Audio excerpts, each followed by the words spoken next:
absolute, I'm going to you. Okay. All right. But I think we can do this. Okay. Liam, are you ready if I start? Okay, great. Notice is hereby given of the regular meeting of the Board of Education of the Town of Westfield in the County of Union, New Jersey at 6:30 p.m. on the evening of Tuesday, August 31st, 2021, in the boardroom of the Administration Building at 302 Elm Street, Westfield, New Jersey. Please be advised, all attendees must wear masks. The purpose of the meeting is to transact the regular business of the board and to transact any other business to come properly before the board. The board will move immediately into private session to discuss matters rendered confidential by state and federal law. The public portion of the meeting will begin at 7 p.m. This is to advise the general public and to instruct that it be recorded in the minutes that in compliance with Chapter 231 of the Public Laws of 1975, entitled the Open Public Meetings Act, the Westfield School Board on Thursday, August 26, 2021, caused to be posted at the office of the Board of Education located at 302 Elm Street, Westfield, New Jersey, and delivered to the Westfield Leader, the Star Ledger, the Westfield Library, Town Clerk of Westfield, Tap Into Westfield, and Patch.com, a meeting notice setting forth the time, date, and location of this meeting. Dana, could we have a roll call, please? Sahar Aziz, Here. Michael Beelin, Here. Brendan Galligan, Here. Rob Garrison, Here. Layla Morelli, Here. Gretchen Oleg, Tara Porto, Sonal Patel, Here. Amy Root. Here. Okay. Sahar, would you be prepared to lead us in a flag salute tonight? Oh, sure. Okay, we're over here. All right. I pledge allegiance to the flag of the United States of America and to the republic for which it stands, one nation, under God, indivisible, with liberty and justice for all. Thank you. Okay. All right then. I'd like the board to approve the following resolution. Resolved that the Board of Education move into private session for the purpose of discussing matters rendered confidential by state and federal law, including negotiations, and be it further resolved that any discussion held by the board which need not remain confidential and the results of the discussion will be made public as soon as practicable. May I have a second? Second. Brendan, okay, thank you. All in favor? Going to Aye. public? Aye. Okay. Any opposed? No? Okay. Going to private. Sorry, private. Okay, then, yes, then I believe we are in private session. And if you could please keep it over your nose and your mouth, please. That's how we need them worn. Thank you. Okay, so now we are back in the public portion of our meeting. We have announcements. Every board member has one to read. Sonal, if we could start with you, please. In its 19th year, the Extended School Year program in the Westfield Public School District maintains and strengthens the academic skills of our students who have been identified as those who would benefit from additional instruction and related services over the summer. Thank you to the many Westfield teachers and paraprofessionals who work with approximately 29 students in grades 6 through 12 and about 111 students enrolled in the preschool to 5th grade program to help ensure their success for the coming school year. Thank you also to all of the educators who participated in a 2-week summer learning program for some of our incoming 1st, 2nd, and 3rd graders. Thank you. Sahar? Sure. Hello, everyone.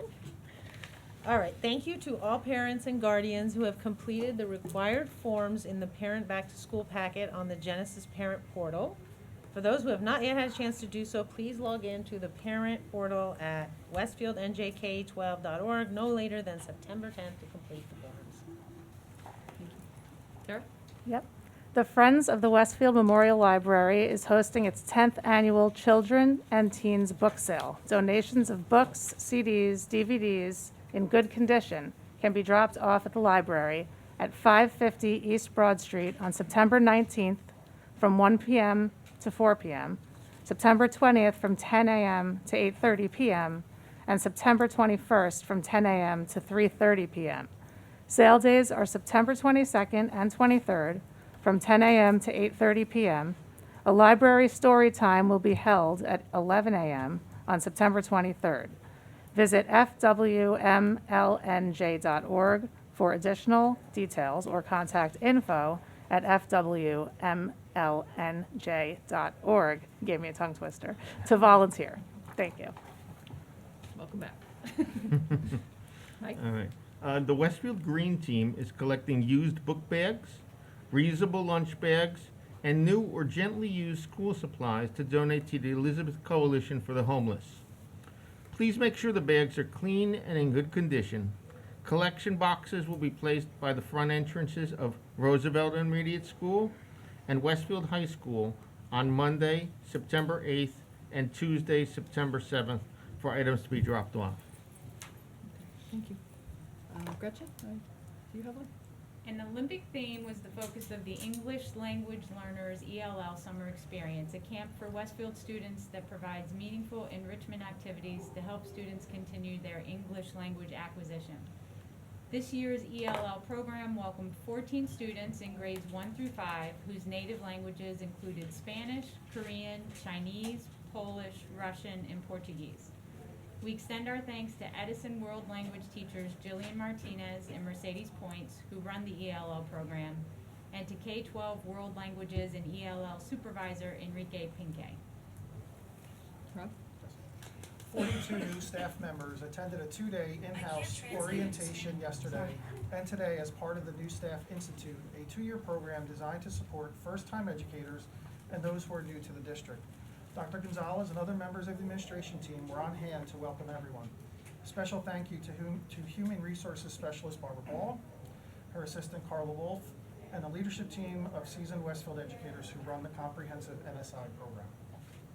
Great, thank you. Leila? The following Westfield residents have declared their candidacy for 3 seats on the Board of Education: Emily Barker, Robert Benaccio, Kent Diamond, Robert Garrison,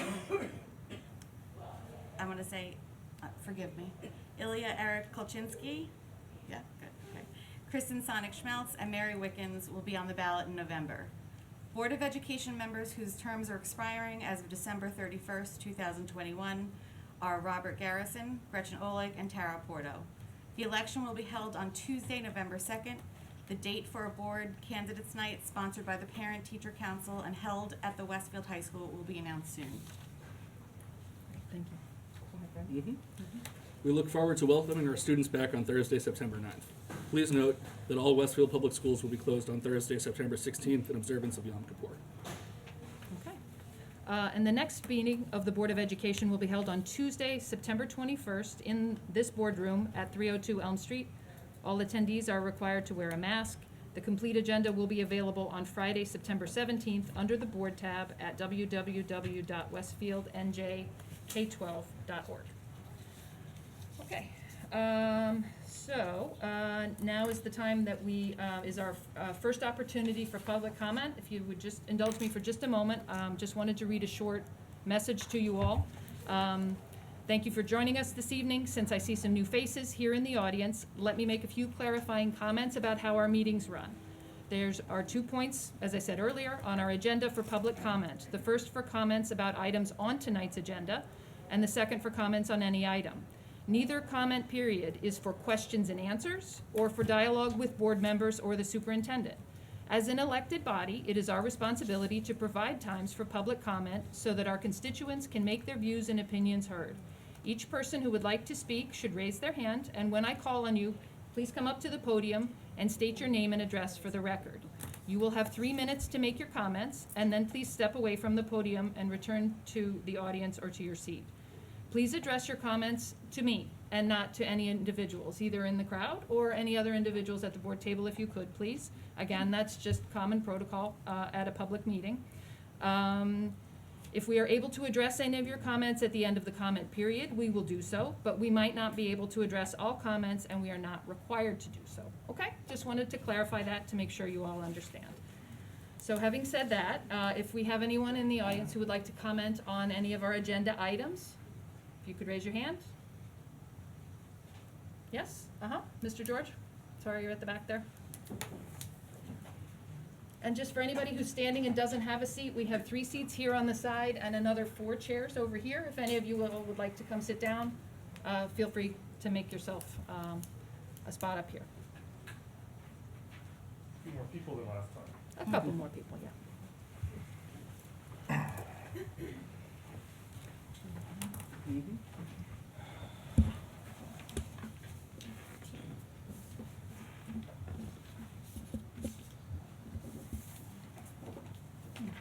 So, Name and address for the record. Kyle George, 605 Short Hills Court. Thank you. I'd like to talk about the district and board goals. On the agenda tonight are those goals. And when I saw that document, which I printed out here and it's in the agenda, my first thought was, that's it?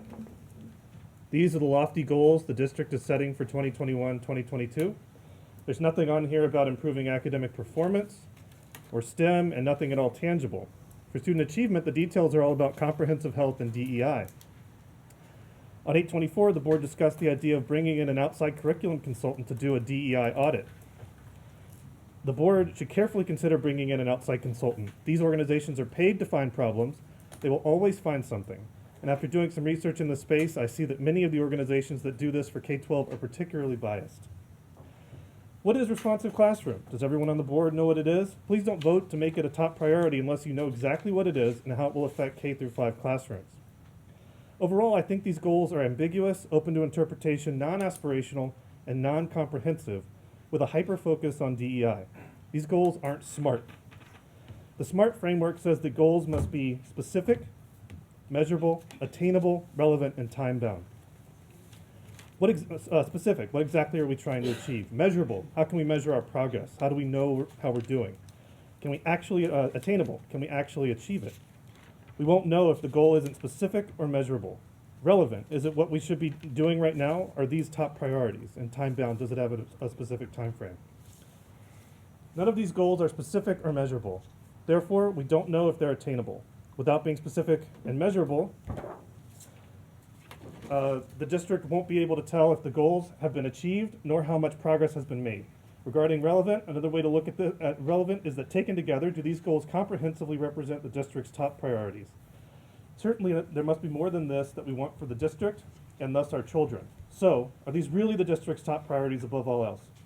For the board voting on this tonight, even if you support some of the items on this list, I urge every member of the board to vote no or to make a motion to redraft these goals to be defined in terms of the SMART framework. Send it back for another revision. Make these goals SMART.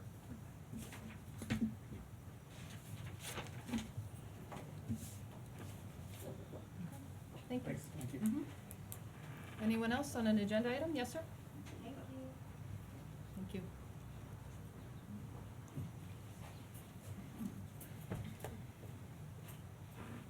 Darren Composto, 929 Columbus Avenue. I guess I don't want to phrase it as a question because you said not to ask a question, but during the safe return plan recap, what I'd like to see specifically addressed, because I didn't see it when I read it, but I am admittedly bad at reading comprehension, is how exactly is close contact defined, specifically for vaccinated students? My question, or my comment is, what's going to be the quarantine policy for a vaccinated student who maybe had someone sitting next to them in class who has tested positive? That vaccinated student is, asymptomatic. Will they be forced to quarantine? And again, my concern is around getting the schools back to normal. And if we are going to have very strict quarantine for kids that are 3 to 6 feet away, that are masked, that still then need to quarantine, I don't know how the kids are ever going to get back to any sense of normalcy. So, Dr. Gonzalez, when you do the recap, if you could address that specifically, you don't have to do it now, I'd appreciate it. Thank you. Thank you. Thank you.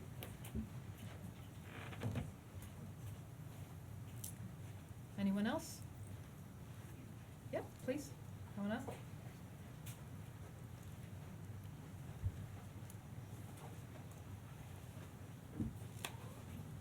Good afternoon, everyone. My name is Ilya Kolchinsky. I'm at 94 Barchester Way in Westfield, New Jersey. I'm as mentioned before, I'm the school board candidate with a funny name. So I have two items, comments on the goals. Number one is the safe return plan. I would really like to know what are our backups for when the statewide mandate on masks drops and when we can have our children not wear masks and not be damaged by them. What is our plan as soon as that's kicked off? And number two, I do have questions and concerns about the audit of the DEI curriculum. Specifically, who is going to, I would like more transparency about who's going to do the audit, what is their contract with us, what is their past performance, and what do they do? I do, as seeing a lot of these things and being involved with a lot of these things, I do feel that a lot of DE&I philosophy is not actually legal. Now, we're only seeing lawsuits now, specifically in New York and other school districts, about the legality of the race discrimination that's inherent in some of these programs. But I would like to see how we handle them, and I expect full transparency from the board and from the district about the audit, what exactly they find, and what actions they intend to take. Thank you all very much.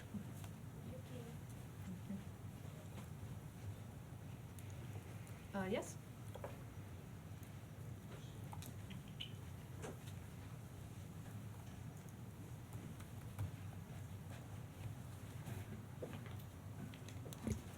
Hi, my name is James Lucarelli, 657 Carlton Road. And I want to start off by making a few comments. First of all, hold on one second. School boards matter because these people actually run the school system. We put our trust in them. School board elections matter because that's how they get here. School systems matter. My last child graduated in 2004, and I'm telling you, I moved here basically for safety and for the school system, and I was not disappointed. Okay? However, just to back up on some curriculum stuff, I did a lot of this in New York City, some. I'm always looking at this stuff. Brief history of what's been going on as far as this diversity training. Okay, 2019, before the pandemic shuts the schools down, the Westfield Board of Ed introduced and approved a new course for upper grades titled Power, Privilege, and Imbalance in Society. It's designed for high school students as an elective, which is fine, high school and as an elective. It's based heavily on a controversial concept trending in academia, theoretical framework called critical race theory. It passed by a split vote of 6-3 in favor, which means not everyone agreed. Okay. Fast forward.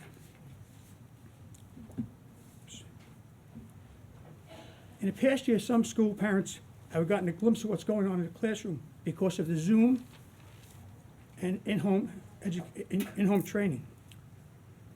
A lot of them have questions on what they saw and concerns are not really speculation, since outlines and outcomes since Oprah documents have been released and are now available for all to see. It appears to me that the Board of Ed and school system are proceeding full steam ahead with a comprehensive mandated, and the key word is mandated, K-12 curriculum based on controversial theories. My question is the diversity curriculum following the state model for teaching a balanced approach to diversity, or is Westfield forging ahead with its own strategy using resources heavily based on CRT theoretical framework? Just a question. I'm not looking for an answer today. 30 seconds. Okay, good. Last, the memo is an update.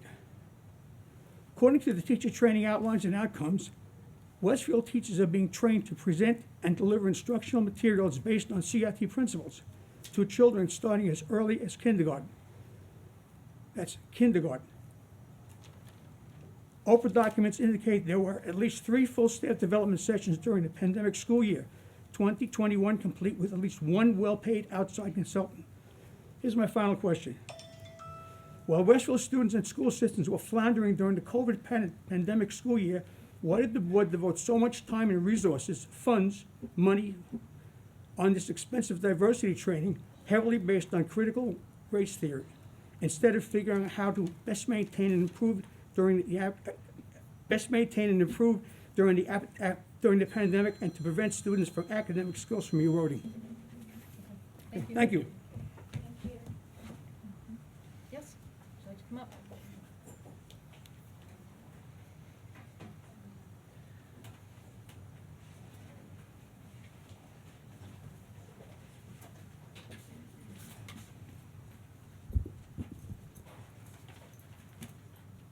Good evening, my name is Jill Baker Vogel. I live on Baker Avenue. In late May 2021, just after students went back to school full-time, I received a permission slip request the night before a planned lesson asking if my kindergartner at Lincoln could eat a clementine after reading the book Our Skin, A First Conversation About Race. On doing a quick internet search, I discovered terms used to describe this book: white supremacy, identity terms, stereotypes, in other words, critical race theory. If you, our elected board members, teachers, parents, and the entire community do not start speaking up and fighting against this book and other stories about CRT emerging from our school system, then you are complicit in the indoctrination of the children in our town. There's a public debate about the appropriateness of this book that was told to 5 and 6-year-olds. I'd like to know which side of the aisle each of you stand on. Confusion of the permission slip of whether it was to eat a clementine or read the book came up at the last board meeting. So we're all clear and there's no more confusion. I have an email from the principal of Lincoln verifying it was for eating the clementine and not reading the book. I'm so tired of my story being misrepresented by everyone on this board who has seen my personal emails. What's even more worrisome is the lack of transparency afforded Westfield parents and residents by the board, the principal, and others. Here are a few of my questions. How many kindergarten classes were read this book? Did every class receive a permission slip? Why wasn't it read to every kindergarten class? Our children belong in classrooms where the teachers are rejecting CRT. It's been 3 months and I still don't have any answers. Maybe it's because what you're teaching our children is wrong, and you all know it, and you're unwilling to face public scrutiny and criticism over implementing the CRT in our children's classrooms. What we deserve to hear from the district was an apology that this planned, deceptive attempt at indoctrination ever occurred, and that it would never take place again. Was every kindergarten parent last year notified that this indoctrination took place because they should have been? While children were struggling last year with the basics of education, their teachers and administration were given a survey on racial literacy. 30 seconds. How many surveys were given to elementary staff asking how students were coping with the challenges of COVID? 0. 0 surveys given to teachers asking about how their students were doing academically, health, math struggles, social struggles, and I have the email to prove it, just so there's zero confusion. Westfield teachers also spent this past summer having responsive classroom training, which is another term to secretly implement critical race theory into our schools. I'm almost finished. My husband and I, who both grew up in these schools, as well as my dad, we are disgusted.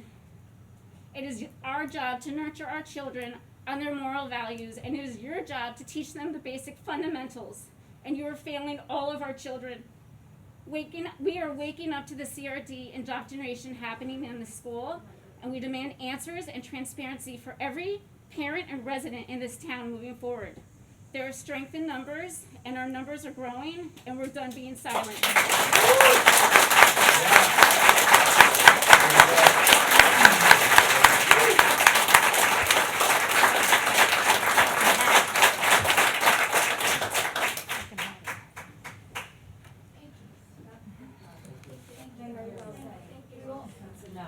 We should have a show of hands, how many people support that? And just take If you wanna know, Our next speaker is coming to the microphone, thank you. It's a huge issue. No more. I'm supportive. Your job, women who teaches it on there. Hi, Lisa D'Onofrio, 1000 Stewart Ave. Hope you all had a nice summer. Dr. Gonzalez, welcome. I'm speaking in reference to the district goals of Safe Return and the Board of Ed goals. Regarding Safe Return, I want to start with good news. COVID-19 survival rate for the age group 0 to 19 is still 99.997%. This has not changed since the beginning of COVID, regardless of variants, vaccines, masks, social distancing, school closings, hybrid learning, half school days, plexiglass partitions, one-way hallways. In addition, regardless of people's personal beliefs, fears, and political views, it doesn't change the scientific facts. This is a virus that most can overcome. As I asked Dr. Dolan and the Board of Ed back in November 2020, what is the end game here? 0 COVID cases in Westfield? What are the measurements we're using to make school decisions? If and when Governor Murphy drops the mask mandate, What will the Board of Ed do? What will be the measurement used for no mask or mask optional? Will the goalpost keep moving from cases to percentage vaccinated to percentage who received a third dose, a fourth dose of the vaccine? These all don't have to be answered right now. COVID-19 and all its variants are here to stay, unfortunately. So I would suggest, as a Board of Ed and a community, we learn to live with it, care for and treat those that are sick, and let the healthy live. According to our Board of Health, a large population of Westfield residents have already been fully vaccinated, including 90% of those at least 18 years of age or older, and 60% of those ages 12 to 17, which breaks my heart, partially vaccinated. Governor Murphy has also mandated all New Jersey teachers receive the vaccine, also heartbroken about that. So the fear of kids passing it on to teachers, which there is no scientific evidence of, is irrelevant. What are we afraid of? While the CDC provides guidelines and recommendations, we must look at our own town's circumstances. With respect to the Board of Ed goals, only 3 goals for the whole school year. This seems very broad and unmeasurable for coming off of a year where much was lost. I don't know how the kids are going to do this for 8 hours. 30 seconds remain. Okay. I am hoping to hear the commitment to academics and getting back to where our kids should be after learning remotely for the majority of last year's school year, particularly in the high school. Many parents who haven't paid much attention, myself included, to the school curriculum and teachings have had the opportunity last year to become more aware. Some things I've seen concern me regarding critical race theory and politics in the classroom, and I will be looking to understand how these impact education this year. Thank you. Right on time.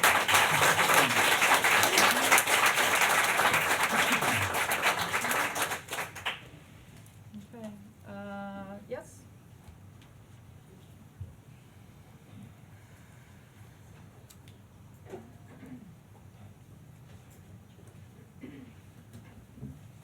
Hello, I'm Emily Barker, running for the Board of Ed, 434 Longfellow Avenue. I have a concern and a question.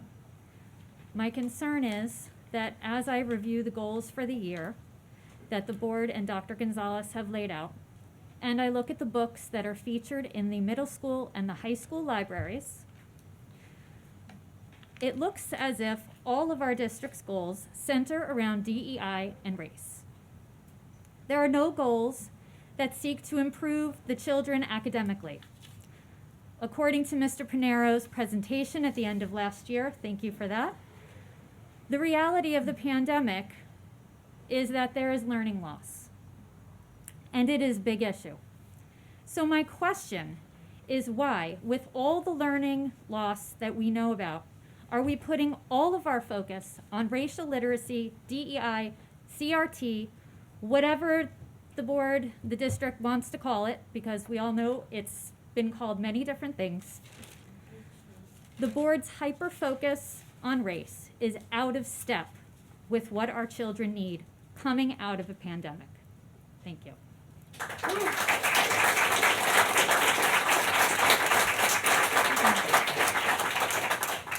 Yep, saw your hand over here. Yep, thank you. Come on up.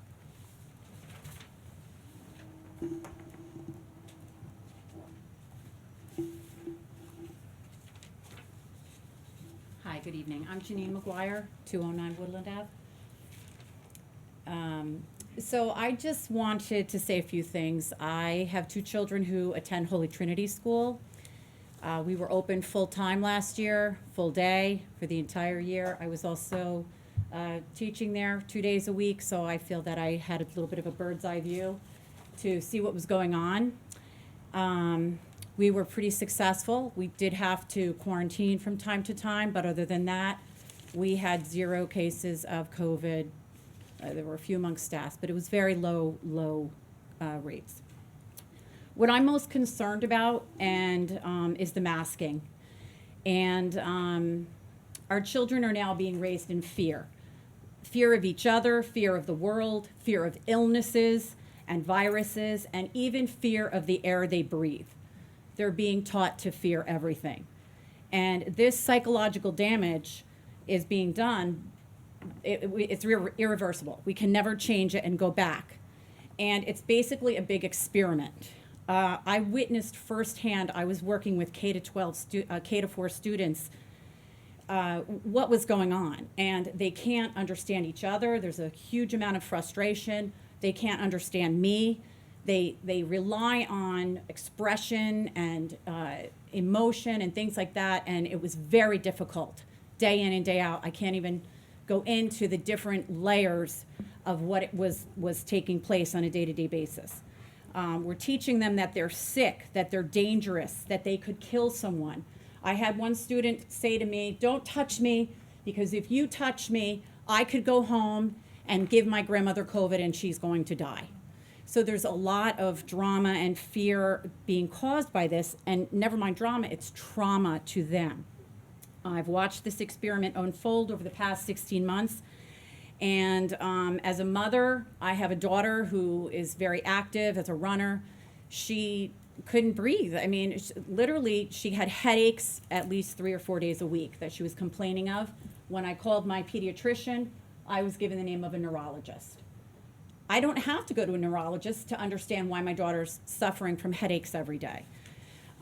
We need to understand what's taking place here. These masks are indoctrinating our kids. 30 seconds. It's training them to accept privacy violations and medical discrimination. And I don't think that as parents and teachers, we can stay silent on this. If someone wants to mask their child, that is certainly their right as a parent. But as a parent of my children, I should be able to make that choice.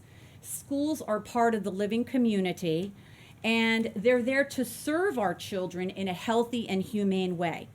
And so in the big picture, our children should not be having to ask to breathe freely. Thank you.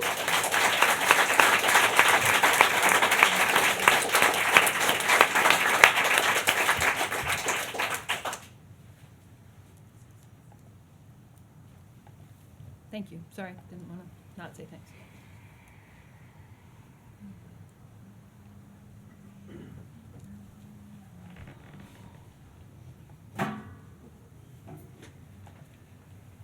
Good evening. Rob Benaccio, 528 Forest Avenue in Westfield. Want to talk about the goals as well, but first I want to say thanks to Dr. Gonzalez. He had a meeting with incoming candidates. Anybody starting a new job knows you're drinking from a fire hose those first months.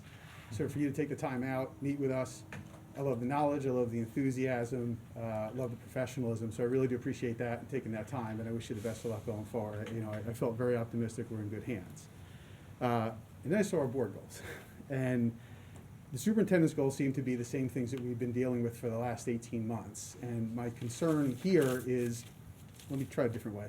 My guess is when Dr. Gonzalez left your district, you probably left your successor with a couple things going forward. And it looks like you weren't left with a whole lot to work with on these goals. They're, as we've seen here from everyone talking, they're not really focused on things that seem to be concerning for parents. Then I see the board goals. Board goals are, to sum it up, a certification that my guess is not very much top of mind for anyone in this room, how to communicate among the 9 of you while you're in committee, and evaluating a strategic plan that's going to be over in 4 months. Again, none of the things that we're hearing here, right? Parents over the last 18 months have been concerned about real safe return to school, some specifics on that. We've heard here about masking. We've heard here about curriculum changes. We've heard about learning loss. There have been studies done on it. You have 2 professional services contracts up for renegotiation this year.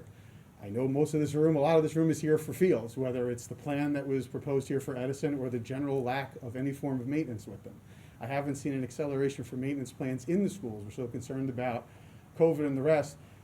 Let's get those ventilation systems accelerated as part of all these plans. There's a lot of different ways to handle this and a lot of different things that ought to have appeared on that list, right? We've talked about diversity, DEI. We want it to mean diversity, equity, and inclusion, not division, exclusion, and indoctrination. And that seems to be where it's going here. I've got a litany of other things that we really should have on this list. And I'm hoping, my request to the board is, let's table that. Let's reevaluate what it is that we're doing. Let's challenge ourselves a bit more, right? We ask our kids to challenge ourselves all the time. That's what we teach our teachers to do. They do it. All my teachers, the best things about them have been that they've taken my kids at one level and they told me you can go better. We can do better. We can do better. We're Westfield. That's how we do things around here, right? We do it better. So, since I'm not going to just talk, I'll leave, Brendan, I'll leave you a list. So I got a couple suggestions for you about what you might want to work with. I'll send that around to everyone on the board. I'm sorry I didn't bring copies for everybody. It's like pizza in class. I should have fed the whole room. But I'm hoping you guys will consider those. And when you're done considering them, if you like any of them, I'm also not going to stand up here and tell you, just go ahead and do them and let me know how that works out. You call me.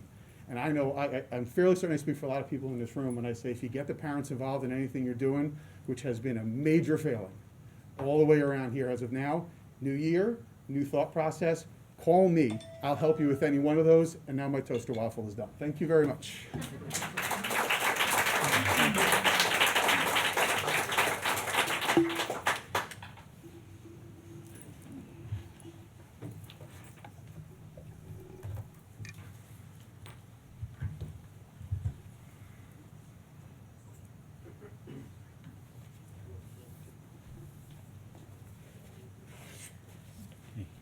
Good evening. First, I do want to mention my name is Greg Mealy. I don't live in town, actually. I live in Bridgewater. I am, in full disclosure, the Libertarian candidate for governor, and I've been asked by parents all around the state, including this town, to come speak for just a couple minutes on their behalf. It's not a political statement. I'm keeping it as a concerned citizen. I agree with a lot of the data that says there's no appreciable benefit from the masks in school, and there are a lot of detriments. The science we have, and we have a published and very solidly credentialed biostatistician that we work with, that shows that result, as well as the problems with the emotional, psychological damage, the health damage of continuing to breathe the air inside the mask all day for the kids, and the fact that they also, for the smaller ones especially, have difficulty to keep them on properly the whole day, which can lead to other issues. The main point I wanted to just bring to the town's attention to consider or not, but is that with all the other illnesses throughout the years, and certainly since before I was born, we've never quarantined the healthy, and there's a reason for that. You have no incremental benefit from that along the lines of what I said a moment ago. You can only go down from there. I know that the current governor is tying a lot of boards' hands in terms of what they must do relative to his mandates. So I recognize that it puts all the school boards, yours included, in a very difficult situation. You can't make everyone happy. However, I think the people that are really represented by the board, it's the parents, the families, and the children. Those are the folks that really you answer to, and just like any elected official. So I do ask that you consider to keep them in mind and what they feel. I mean, one of the bedrock of this country is for personal medical decisions. Those are personal things. Mandates are really wrong, and that's me personally, as well as I think a lot of people in the room. Otherwise, I would ask that even if your hands are so dramatically tied, at a minimum, other towns have been sending letters to the governor asking him to reconsider based on all the data that we have. And so that's my last point, to just encourage and implore you to please consider doing that on behalf of these families. Thank you.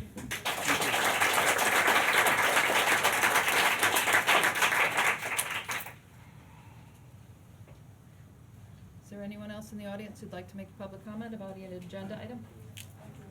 Thank you. How you doing, Carl? Cetera, 948 Wyandotte Trail. One of my biggest concerns is just common sense and teaching our kids common sense.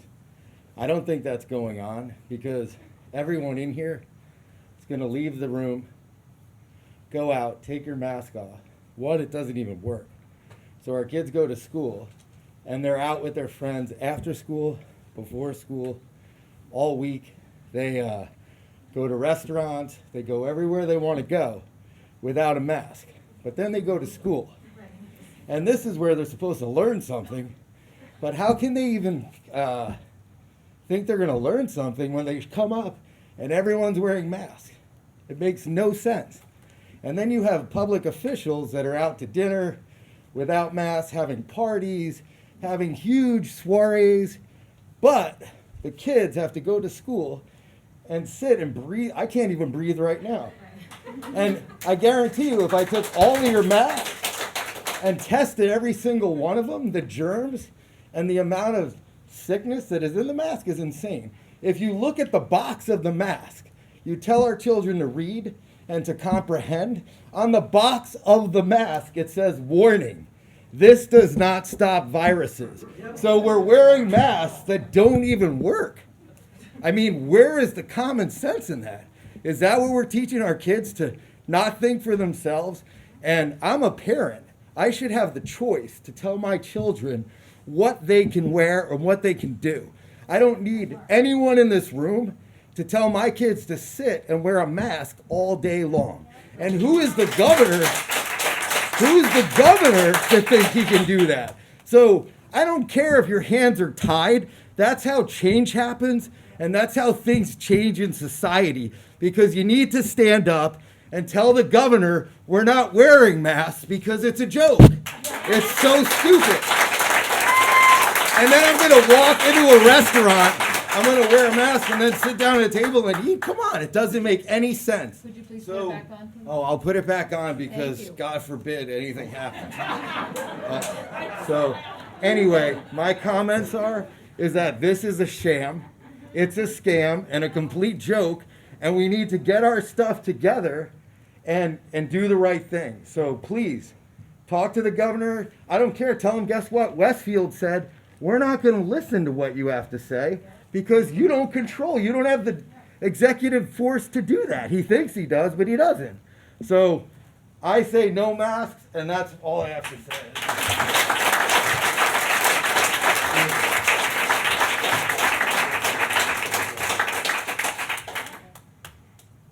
Any other public comments on agenda items? No? All right. Then we will close this public comment portion and move along to the superintendent's report. Dr. Gonzalez. So just as many of the comments were specific to the goals and the safe return plan, I'll incorporate as many of the responses into the presentation. So just make sure folks are aware.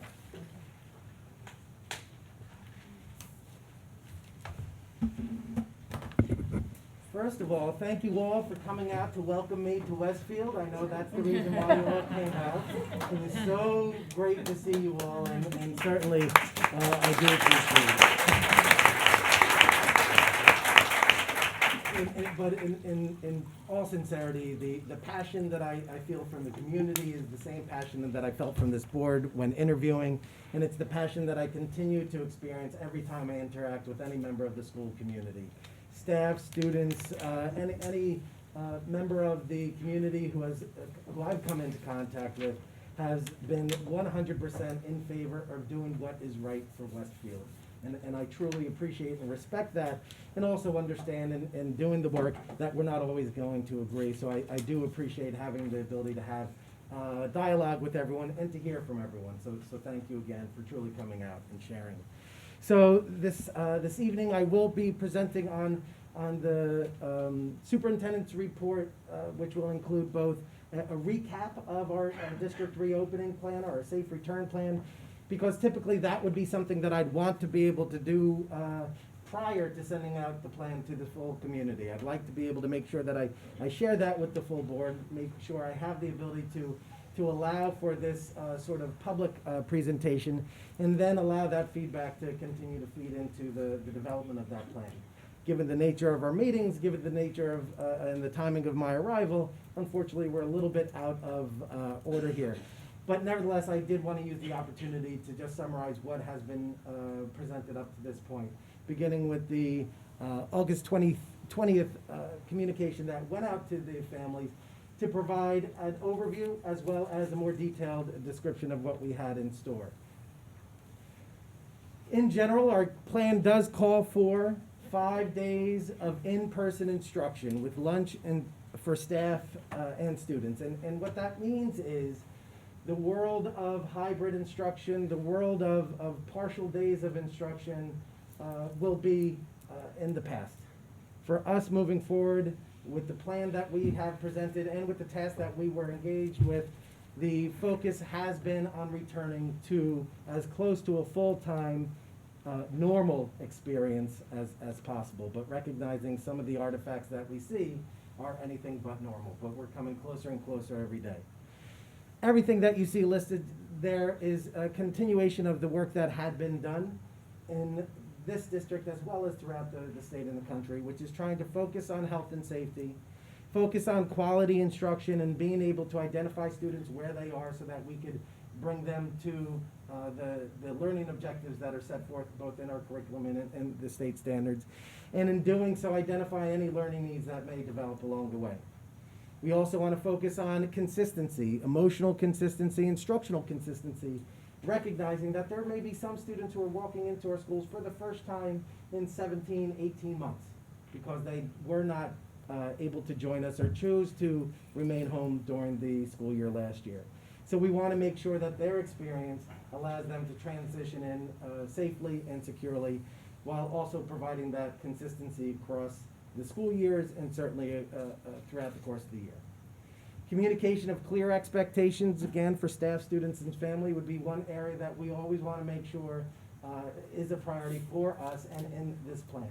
So that communication takes place both between the district and all of you, as well as the schools and their school community. We want to be sure that you have a finger on the pulse of what we're doing to achieve everything set out in this plan.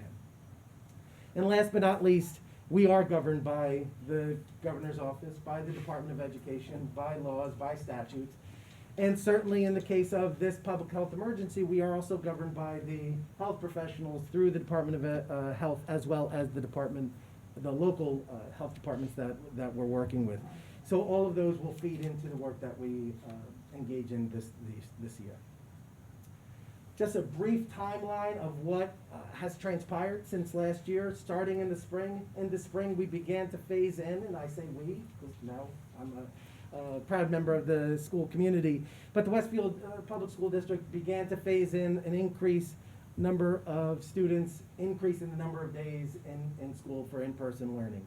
That continued monitoring and consultation with the Public Health Department helped to inform the work both at the end of last year and then moving into the summer of this year. Where work focused on both what were we doing in our schools to prepare for a reopening and what were we doing to plan for the safe return in September. As I mentioned last week, I sent out a communication to everyone providing the overarching plan, but wanted to make sure each school community had the ability to get more of the specific nuances associated with their experience at the elementary, middle, and high school level. So each building principal worked together to make sure that communication went out on Friday, and likewise have been hosting webinars, online experiences for parents to be able to engage the school principals and members of their staff in a Q&A about those plans so that you are aware of what to expect for your child come September. Throughout the course of the past several days, we've had Lincoln and the middle school, and today our elementary schools had their webinars, and then our high school will have 2 webinars tomorrow. They're dividing it into 2 sessions to be able to accommodate as many parents as possible. And certainly that's all in order for us to lead up to our professional development days and welcome back of our staff tomorrow. And then our first day of school next Thursday for students. Over the course of this fall, we're going to continue to work with our content area supervisors to identify any curricular or learning needs that we need to ensure are strengthened so that the continuity of learning continues from one year to the next. If there are areas of the curriculum that we're not able to stress as we typically would in a standard school year, we want to make sure we're not starting from a deficit, but rather filling in the gaps and strengthening our work along the way. We're also going to continue our work closely with public health professionals to help guide and make those recommendations that are going to allow us to navigate all the complexities of what's in store, but do so safely and securely. And then last but not least, we always want to make sure, if you have questions, please reach out to your school nurses, to your principals, to your teachers. Communication is always going to be key in order to make sure any concerns that you have about health, social, emotional well-being of your children, or academic well-being of your children, go straight to the source, because the teachers, counselors, principals, and nurses will be able to provide you with the necessary information to make you feel more comfortable that your children are being well cared for. In general, our plan was governed by the road forward, the New Jersey Department of Education's guidance for school districts, which outlined the basic parameters and recommendations that they had for all school districts. In that, they specified very clearly that our plans needed to focus on in-person learning. So we wanted to make sure that we specified what role remote learning would have. So in the world of 2021, 2022 school years, where we're moving back into in-person learning, remote learning is only going to be available. In other words, the opportunity to have any online interaction directly with the teacher is only going to be available to anyone who directly is required to quarantine as a result of either a COVID positive case or a close contact. So in other words, our ability to provide students the chance to have that direct contact virtually would be reserved only for students impacted directly by COVID-19. K-12 teachers, however, are going to ensure that they maintain their daily lessons, objective resources, and tests on their Google Classroom as they have in the past, so that all students have the ability to see what is going on in their classrooms from an academic standpoint and access those materials. And if any of those students have been required to quarantine because of COVID, they will be able to have a periodic check-in with their teachers, again, as described by the elementary, middle, and high school principals in their communication and their webinars. This is certainly a departure from last year. Last year, if you recall, there was instances where we'll have classrooms full of students with some students at home, and all of the instructional attention being focused on the screens. Recognizing that that was not ideal for students or for teachers or for learning, we wanted to make sure that our teachers focused their attention on the students in the classroom, and in the rare instances, because we are looking forward to keeping as many students in classes and in their schools as possible, we want to certainly make sure that there's educational continuity of what's expected for students when they're at home or in their schools.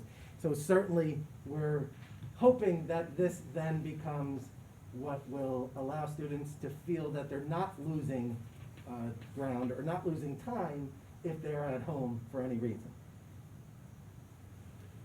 We'll continue to use our Chromebooks, but now we're going back to allowing Chromebooks to serve as an instructional tool versus the primary mode of communication during the course of an instructional day. Supports and services, academically speaking, our academic support, as I mentioned before, is going to be focused on making sure that our teachers are well equipped to identify students' needs academically, where they may need additional support, and our teachers, whether it be through differentiated learning, as they typically would provide support to assist students, or through any other interventions that are prescribed in the school, would be able to help strengthen the foundation, learning foundation for all of our kids. That would be something that we would continue to progress monitor over the course of the year, so that as we introduce new experiences, new skills, and new standards, we'll be able to take students where they are and allow them to grow each time. Special education students have their instructional programs governed by their individualized education plan, and therefore their goals and objectives, their accommodations and modifications will continue to govern the instructional services that they receive.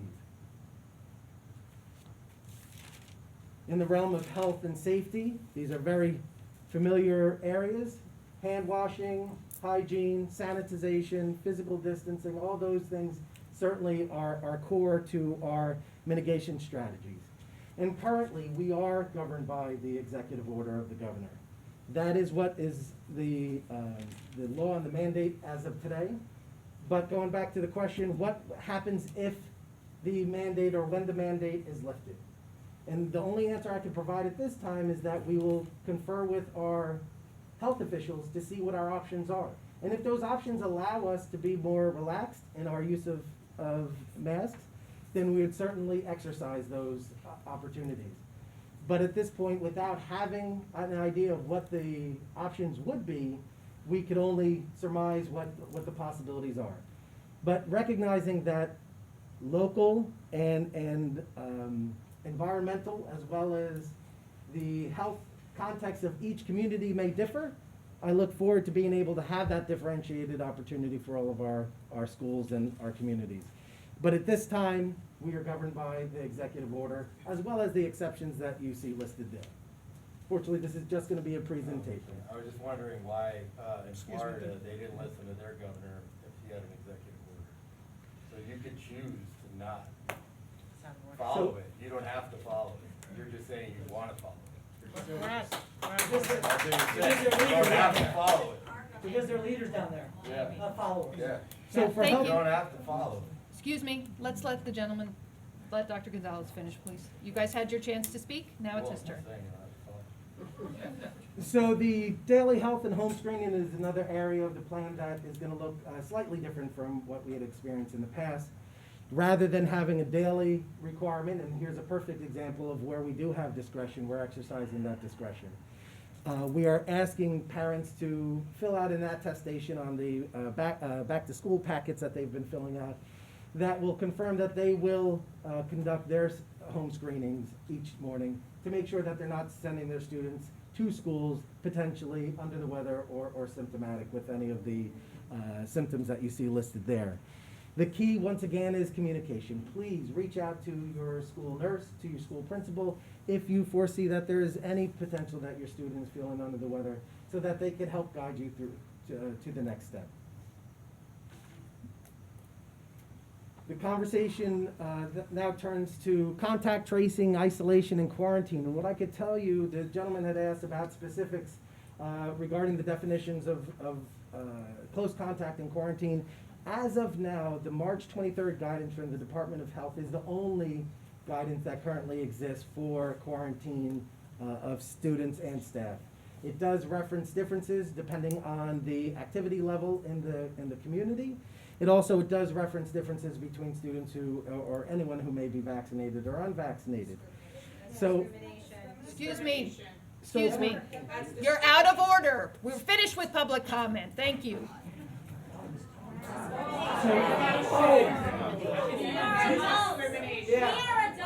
Thank you.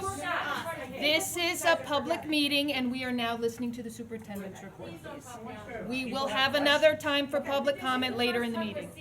So otherwise we would have made our comments. You work for us. There's another section in the meeting where you have public comment. You can make your comments then, but otherwise we'll be here till 1 in the morning. Go ahead, Dr.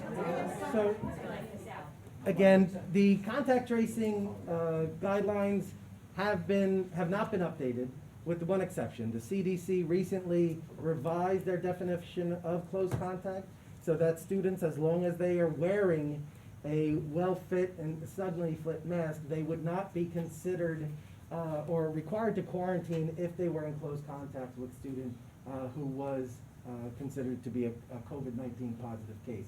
So those updates are being incorporated and considered, but each of our contact tracing cases will be considered in consultation with our health department in order to make those quarantine recommendations accordingly. So that's a conversation that is ongoing between the schools, the parents, the school nurses, and certainly the health department's points of contact. Responses to symptomatic students, again, will depend on all of the above. Who's vaccinated, who's close contact, what the symptoms are, and certainly what the activity level is in the area.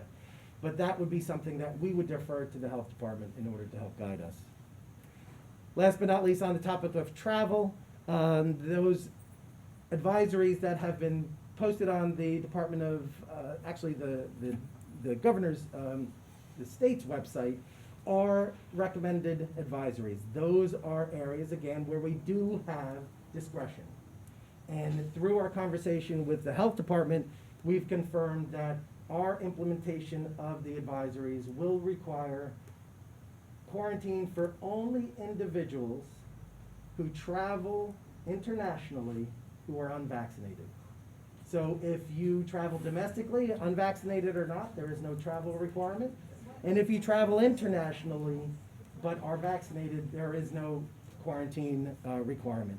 So when we have the discretion, working in concert with our health department, we are certainly exercising that to the degree possible. Dr. G, for how many days do those unvaccinated students have to quarantine? Currently, the state regulation does specify a 7 or 10 day period, depending on whether or not the individual gets tested during that time and produces a negative result. Okay, and just to be clear, this is a decision that Westfield is choosing to make, or is this coming from the state? No, the travel advisories are not mandated, and each individual district has the ability to work with their health department to decide what their quarantine requirements would be. So this is what Westfield Public Schools is doing upon recommendation of the health department. And who made that decision? Is that your decision? This is the district's decision, so as superintendent, it all falls on me. But this was a decision that was made in concert and in consultation with the health department. Lunch is probably the most common question that's come up during the Q&As that each of the principals have had. And in general, I would just highlight the items that you see here. We are going to be focusing on providing as much distance as possible, using as many spaces as possible, including outdoors whenever possible, in order to allow students to remove their masks and be able to be in social distance, but also able to engage in conversations and interactions that are consistent with students of a K-12 age. Trying to find the best way to describe, we want to make sure that kids are still being kids at lunchtime. We want to make sure that they're able to engage in conversations while having their mask off and eating, but we certainly want to ensure that they're able to do so safely. So in order to do so, we're going to increase the space between them or give them the ability to be outside in a well-ventilated area. We also want to make sure that every every principal has the ability to provide that specific level of detail for you. So if you have not gotten a chance to take part in the webinars, each of the principals have also recorded their webinars and we'll be posting them online for you to see. Visitors, we are permitting visitors, but we are certainly still trying to limit the number of individuals in the schools to only those who are essential. And slowly but surely, as we continue to allow more and more individuals, we're certainly going to require that individuals adhere to whatever the prevailing requirements are at that time. Currently being mask wearing, but over time, if that changes, certainly that we would adjust our policies appropriately. Meetings with school staff would be able to take place in person, but sometimes, especially given our experience with remote meeting opportunities, we would afford our staff as well as our parents the chance to remotely engage with one another. Our facilities cleaning, sanitizing, and disinfecting protocols are consistent with what we put in place last year. The equipment, the chemicals, and everything that we use are going to continue to be used both to disinfect our classrooms and our surfaces during the school year, during the school day, as well as before and after. Ventilation is another area of concern for many individuals, and building upon the work of the district last year, with the installation of the ozone-free bipolar ionization units, what we have been able to do is take our existing unit ventilators that are limited in their ability to take on more stringent filter requirements. So right now, I believe we're at a MERV 5 level for our HVAC units, or our unit ventilators that bring in the fresh air. But by adding the bipolar ionization units, it allows any microscopic particles to now be grouped together. So when they get grouped together, then our MERV 5 filters are able to capture those particles and filter out the impurities and bacteria and viruses more effectively. So with those in place, that will continue to mitigate against any indoor air pathogens as you see there. But I also want to highlight something that may or may not be of interest to you, but is certainly something that I was interested in finding out. The ozone-free aspect of the bipolar ionization unit is something that Not all units are certified for, but the units in Westfield are. So they're not introducing any additional or harmful elements into the air. We also have UV filters added to central air conditioning units in nurses' office, as well as hydroxyl generators to help eradicate bacteria. So in those areas where students may be going for attention, medical attention, we want to make sure that those spaces additionally are cleaned and sanitized for any occupant. I have a question on that Yes. page. The windows being open, can you just address if there's going to be a difference this year versus last year? I know that last year there were issues with the windows being open with inclement weather, with cold weather, where some teachers were still leaving the windows open. Is there going to be any guidance or oversight provided to the window situation? Sure. Versus last year? Yeah, no, this is certainly something that came up with principals as well, and we will be looking to make sure that we are exercising appropriate discretion when we're opening windows. So with air conditioning on, heaters on, with unit ventilators bringing in fresh air, our need to be able to open windows all the way up is certainly minimized. But we do want to make sure we crack windows open as is recommended by all the appropriate entities out there to ensure fresh air exchange in our classrooms. So we work with our staff, work with our buildings and grounds folks to make sure that we monitor that and don't excessively open during inclement weather. Well, will the district mandate that? Because I know, for example, there were kids, it was 20 degrees out, and it was so cold they couldn't hold their pen or pencil to go and write because the windows were open, and it was the teacher's decision to keep the windows open. And we sort of need a widespread mandate that says what the policy is on windows so that does not occur. Sure, so that's exactly where the principals will step in to be able to make sure they monitor and ensure that the comfort and safety is balanced. Transportation, all students will be required to wear masks on buses, but likewise, all of our buses, both the ones that we own and any that are contracted, are going to be subject to the same disinfecting and sanitization protocols.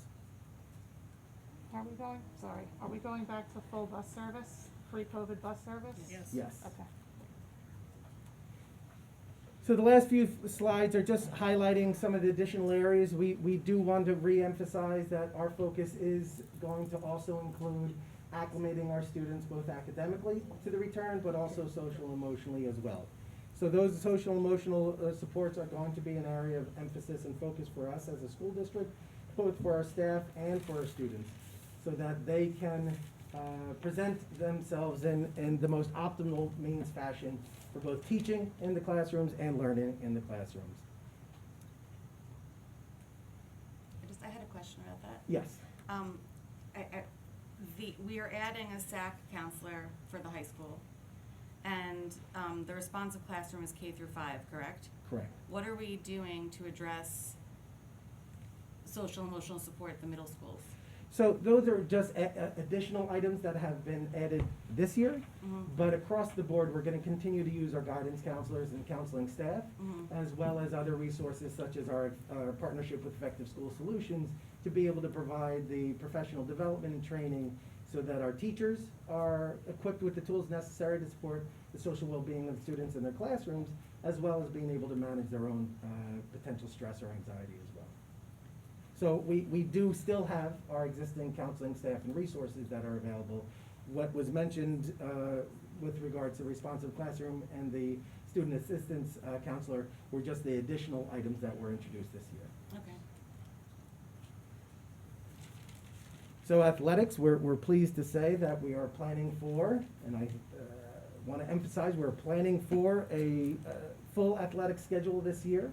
The work of our athletics department and our coaches is certainly going to be balancing our competition schedule, our practice schedule, as well as all the health and safety guidelines. But with everything that we're doing, it's so that we can ensure that we can stay in school and that our programs can continue uninterrupted. Are we masking the athletes? So any of the requirements that were put in place last year, where student athletes would not have to wear masks, would be the same masking requirements. Where does that make any sense? So they're going to be. So, excuse me, I played sports, so no, I I know appreciate when I'm that. So breathing and for I'm the purpose sweating. of visual and performing arts. We're gonna get into a precedent here. There's another period where you can ask questions. Right. We just wanna get him through the presentation, and then we're happy to ask questions as well. Go ahead, Dr. Gonzalez. Thank you. So our visual performing arts program is one that we also are looking forward to continuing. Again, based upon all of these recommendations, or the recommendations that are coming from the authorities that govern both interscholastic athletics as well as visual and performing arts. So all of the guidelines that you see here are informed by those professional organizations and entities in order for us to make sure that we can provide these experiences for students uninterrupted and continuous throughout the year. So that was the plan that had been presented on August 20th. Nothing new has been presented today, but certainly between August 20th and now, new information has come from each of your school buildings. So I certainly encourage you, again, to review the documentation and presentations that you've received from your principals, and certainly feel free to check out their webinars once they're posted, or reach out to your school principals or teachers if you have any additional questions. Dr. Gonzalez, just to further your point, I know there was a concern earlier. This whole presentation was included in email to all current parents on the 20th, so it's been out there for 11 days. It's not something new that was presented tonight, so if you missed it, you can go on the website as well as just go look into your emails that you provided to the schools on the 20th, and there's links to both the short overview of the plan as well as a link to the full plan that was given tonight, as well as in addition to when Dr. Gonzalez spoke about this. I'm sorry, you said this was out on the 20th? I received mine in an email this Saturday morning. There was an email sent from Dr. Gonzalez to all Saying that parents of the there's no district follow-up. on the 20th with general plan for the district, and then what you Not received, this presentation. what you received on Saturday was specifics from your school. Yeah, there was a link to this specifically. It states, I'm actually looking at my email, it states right here, a safe return to school, which is the same title that was given here, and there's a link on there, and you touch on it, you touch it, and you tap on it, and it gives you the full plan. That was this past Saturday The morning, 20th, not the August 20th. August 20th, correct. No, the August 20th email said more information to follow.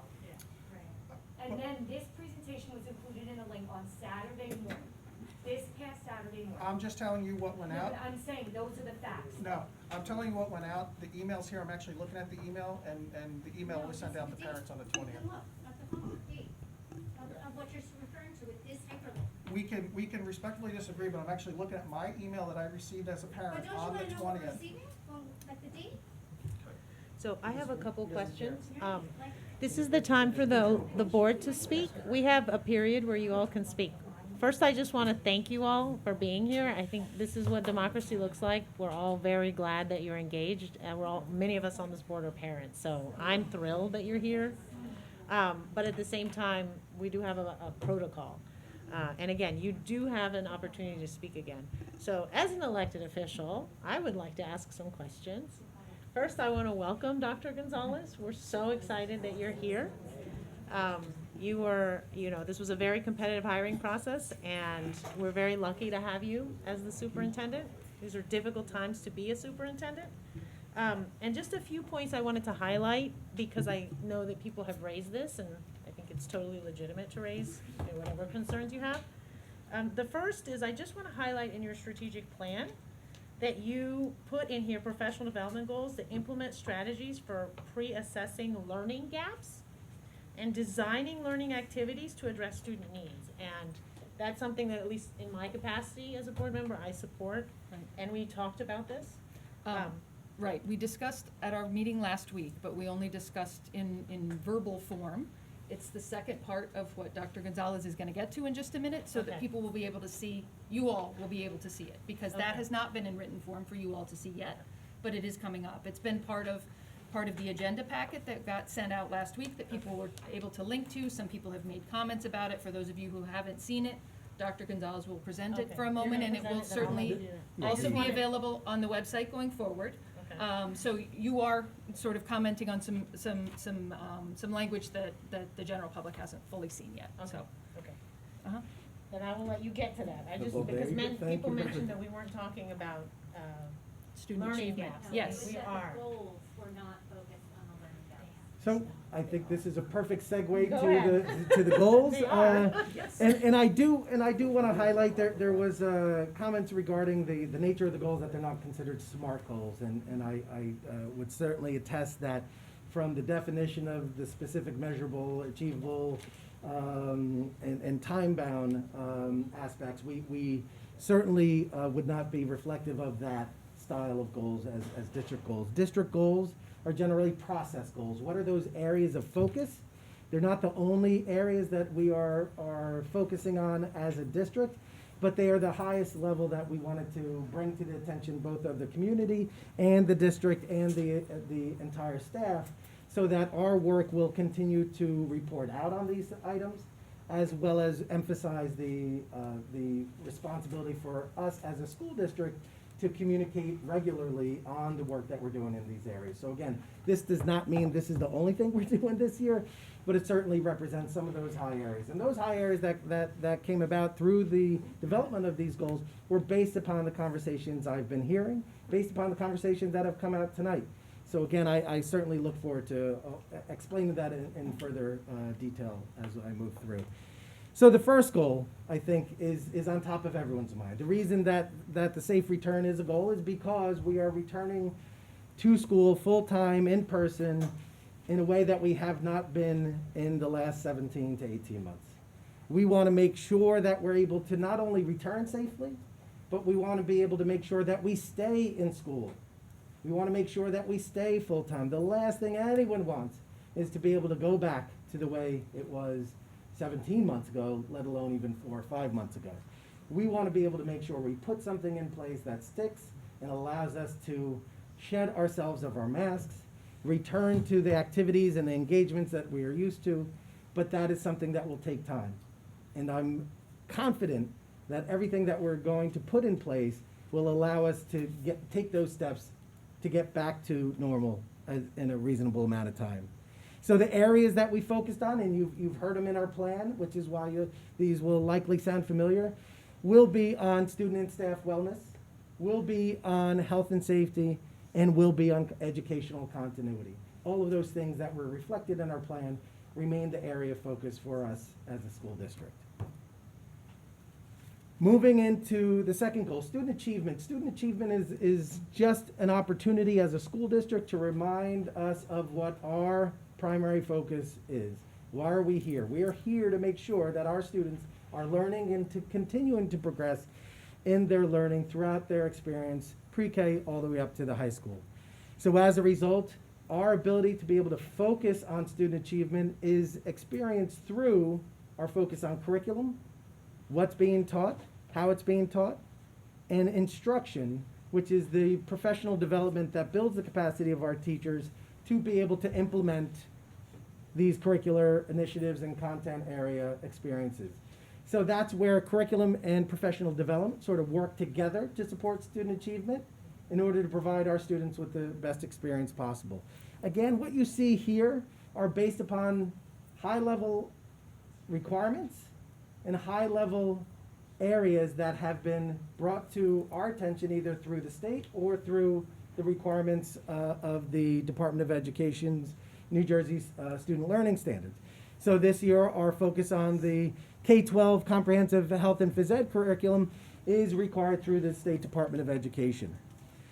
The reference to conducting a curriculum audit to assess the opportunities for diversity, equity, and inclusion based upon the requirements of the state, again, is to give us the opportunity to look at what we're doing and to make sure that we are aligning with the requirements, but also to be able to provide feedback back to our school community as to what that looks like in our schools and in our classroom. So this, as a district goal, would put the position of the district out there during public board meetings to be able to ensure that you are aware of what we're finding and what our plans are moving forward.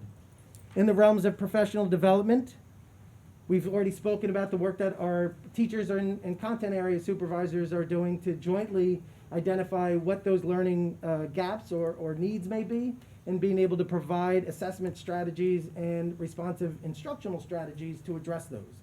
So we want to make sure that we take time to provide professional development to our teachers so that they could understand the most effective and efficient ways to address those areas. And then the reference to a responsive classroom really is an approach that had been introduced prior to my arrival, but certainly makes the sense of the work that is being done to connect social emotional learning with academic well-being, making sure that we are taking advantage of ensuring that our students' mental and social well-being can complement the work that is going to take place in the academic realm and setting. And responsive classroom is a strategy that allows us to connect the two together. So once again, this does not represent the only things going on. So the continued conversations about what we teach in all of our schools, how we teach, is the topic that takes place in faculty meetings, department meetings, and professional development days. But these are areas of focus that we just wanted to highlight, and that as the administration, we wanted to bring to the attention to the board and the school community that focuses in these areas. Yes. Can you give us a little more information on responsive classroom? You said that it was introduced before you got to the district. Can you let us know who introduced it, where it came from, and just a little bit of an overview of what it actually means? So I can't give that level of detail at this time, but certainly when we provide our updates, we'll be sure to include it. But as I said, it's a pedagogical approach that connects both the social emotional learning and academic instructional practices together, so that we're tending to both how students learn and the environment in which they're learning. But again, any of those specifics about how and when it was introduced, we'll certainly be sure to include in future presentations about the introduction of responsive classroom here. How will you measure the success of these goals? For example, I'm going back in the past 5 years or so, we've had district goals, but then there was usually some measurement associated with it. And for example, a curriculum audit. What makes the determination on, it's great that we have it as a goal, but what's the definition, or how are we measuring whether we've been successful or not? A, we hired a curriculum consultant, or we did it internally. B, here's what we changed. C, whatever it is. And I guess that's I think, we've heard it from a number of speakers this evening, that's what these goals do not necessarily address, is what's the measure of success? Correct. So you're absolutely right. These do not present quantitative opportunities for measurement. These are process goals that identify what we're doing, so that the reports throughout the course of the year are focused on reporting out the high-level activities that are associated with making sure that we put in place all of these goals and objectives. So in other words, so throughout the course of the year, we would not only identify what we are doing in each of these areas, what those activities consisted of, but also what are the outcomes that we experience as a result, whether it be a report, whether it be professional development for teachers that they're using in their classrooms. We would be able to provide that level of detail back to each member of the public, as well as the board, through our periodic progress updates.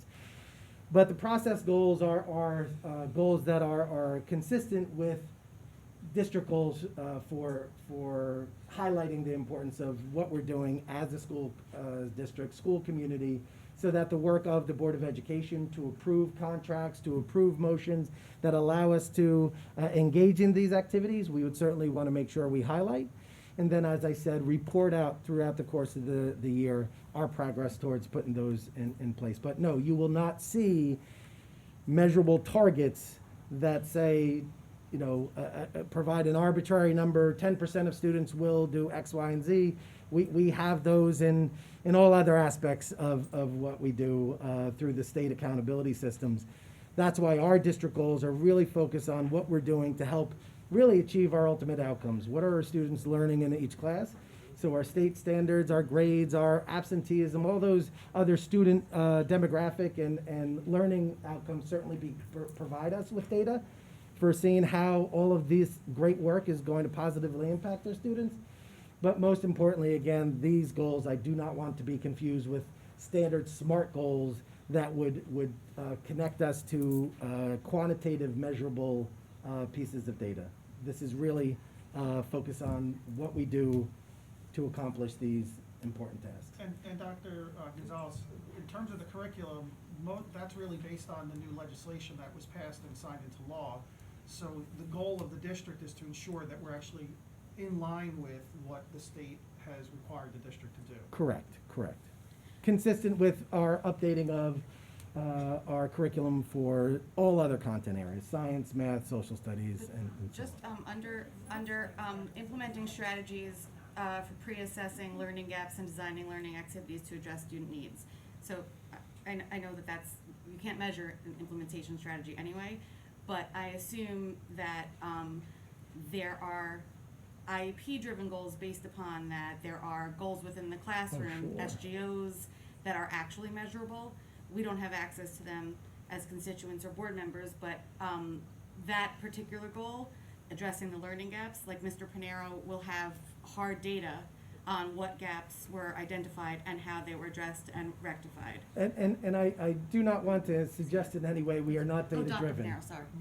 We're certainly a data-driven district, we're a data-driven profession. So to the point that was mentioned, we do have quantifiable goals Right. and objectives and targets that exist within the realm of public education, certainly. And those would certainly be used in tandem, but they are not what we are presenting as the district goals. They Right. would be the sort of goals that we use to help inform the work we're doing and how we're able to then adjust and modify our strategies. But those are not the goals that we are putting in as As a a district, but I goal. did just wanna, so that the community understands that learning gap goal will be measurable though.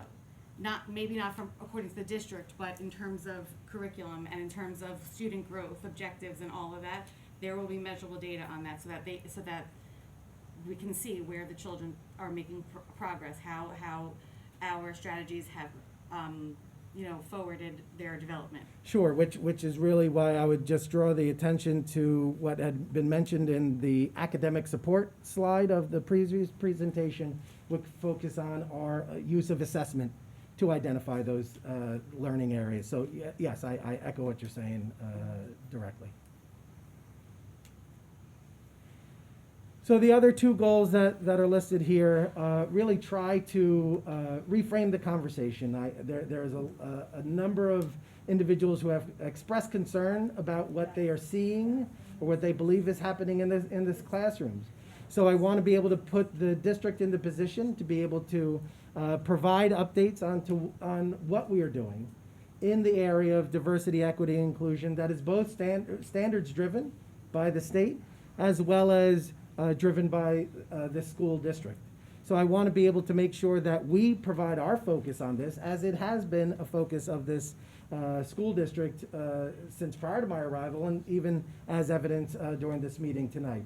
I don't want to shy away from this as a conversation. I would actually prefer to work with the school community, the Board of Education, to be able to identify the educational opportunities that we have to support this initiative across the board, so that students, regardless of their backgrounds, have the ability to engage in thoughtful, critical understandings of these concepts, but done so in a way that is deliberate, purposeful, and aligned to best practices.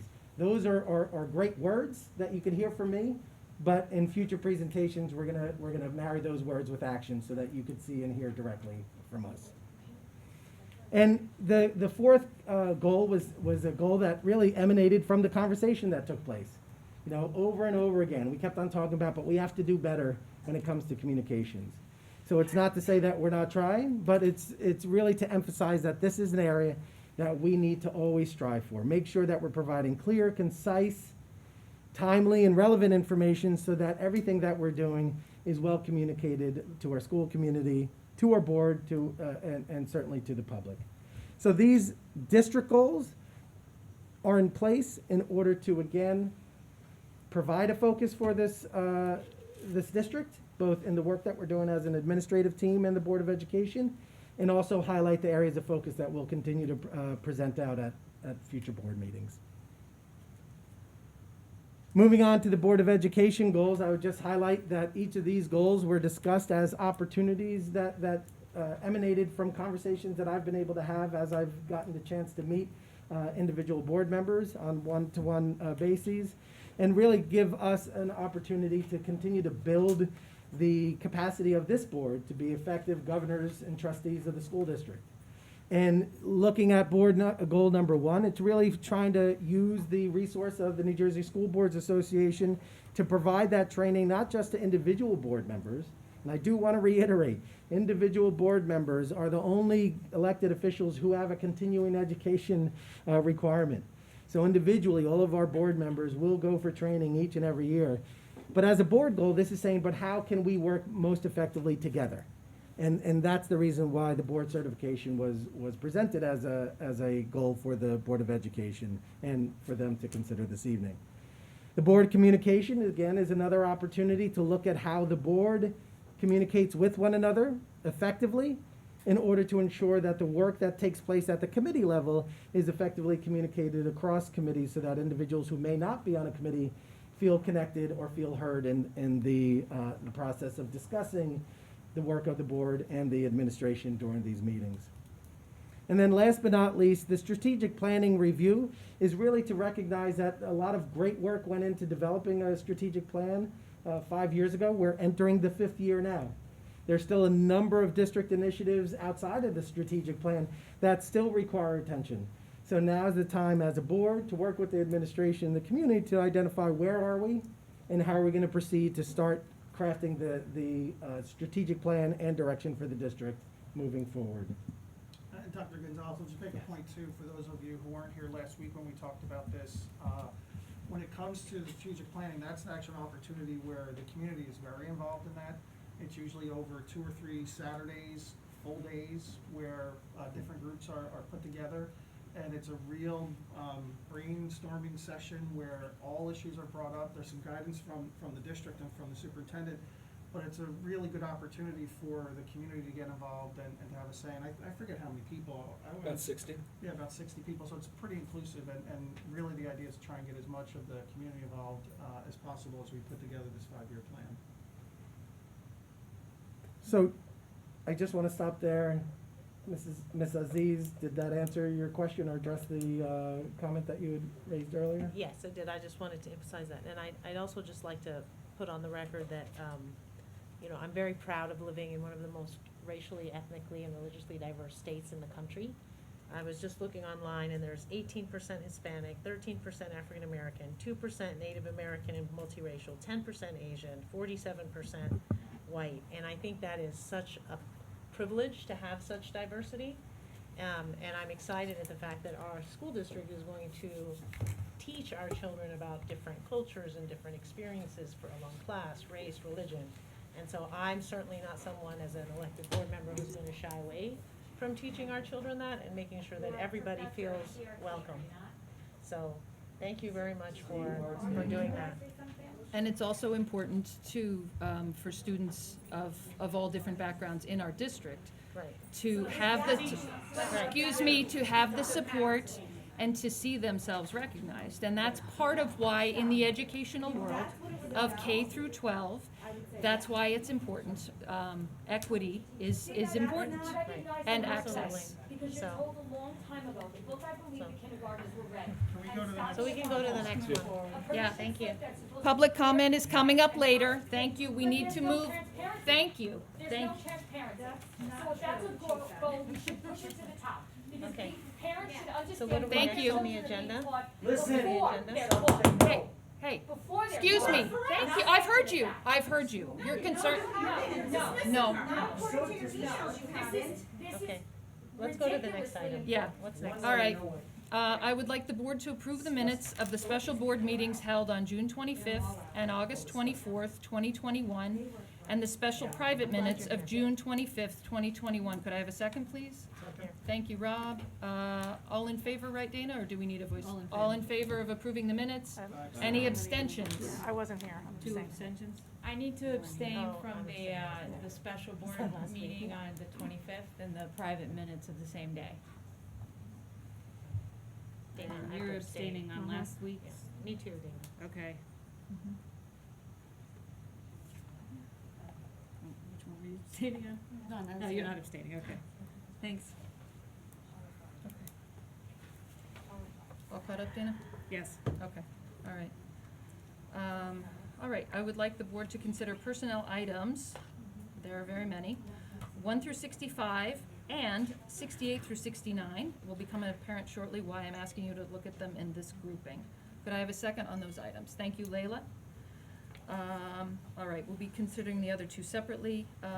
Dr. Gonzalez, did you have any that you wanted to comment on specifically? I did. This is a great opportunity for me to acknowledge the service of our retirees. Although I did not work with these individuals, I certainly want to recognize their contributions to the school district, which total over 60 years of service, and certainly greatly appreciated by all. Tony D'Elia had worked as a mechanic and groundskeeper for the last 10 years, where he's been a great asset to the maintenance team. He has an exemplary work ethic and takes pride in all that he does, and as he helps keep our athletic fields and buildings and grounds in excellent condition. For the last 25 years, Sharon Kakuza has been an elementary school secretary, serving first at Franklin School and then moving to Washington School, where she became the head secretary. Sharon has performed the myriad of duties of a school secretary with dedication and has enjoyed being an integral part of the efficient operation of an elementary school, where she knew the name of every student. Mike Russin joined the Westfield schools in 1996 as a custodian at Westfield High School and then became one of the district's mechanics.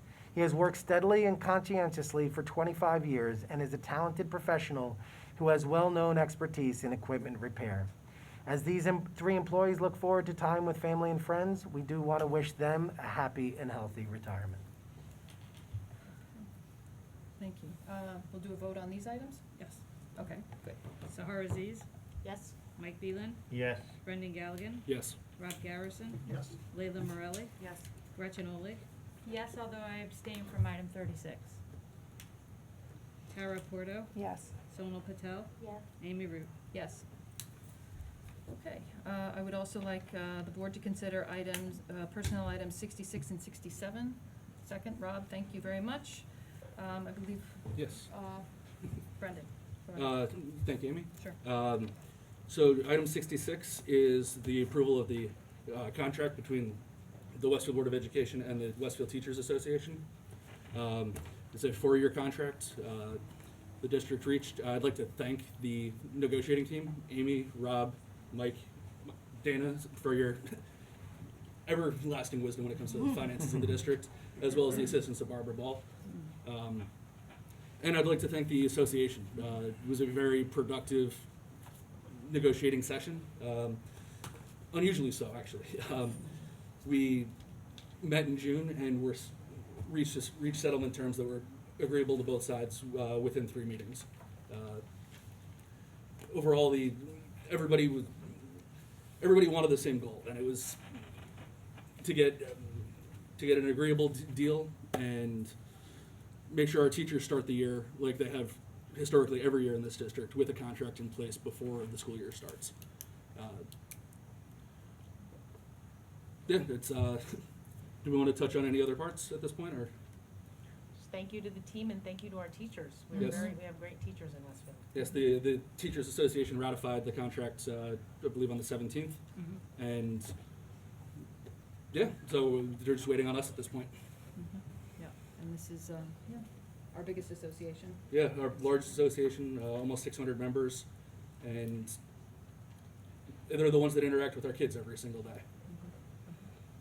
Yeah, and it's a tradition and an important one to start the year with a contract in place. So Yes. it makes it all the more encouraging and rewarding that we were able to get that achieved, so. Yeah, and we didn't have to do a 1-year deal or a shorter contract. Right. Would any other members of the team like to speak? I'll just echo Yeah. the same comments.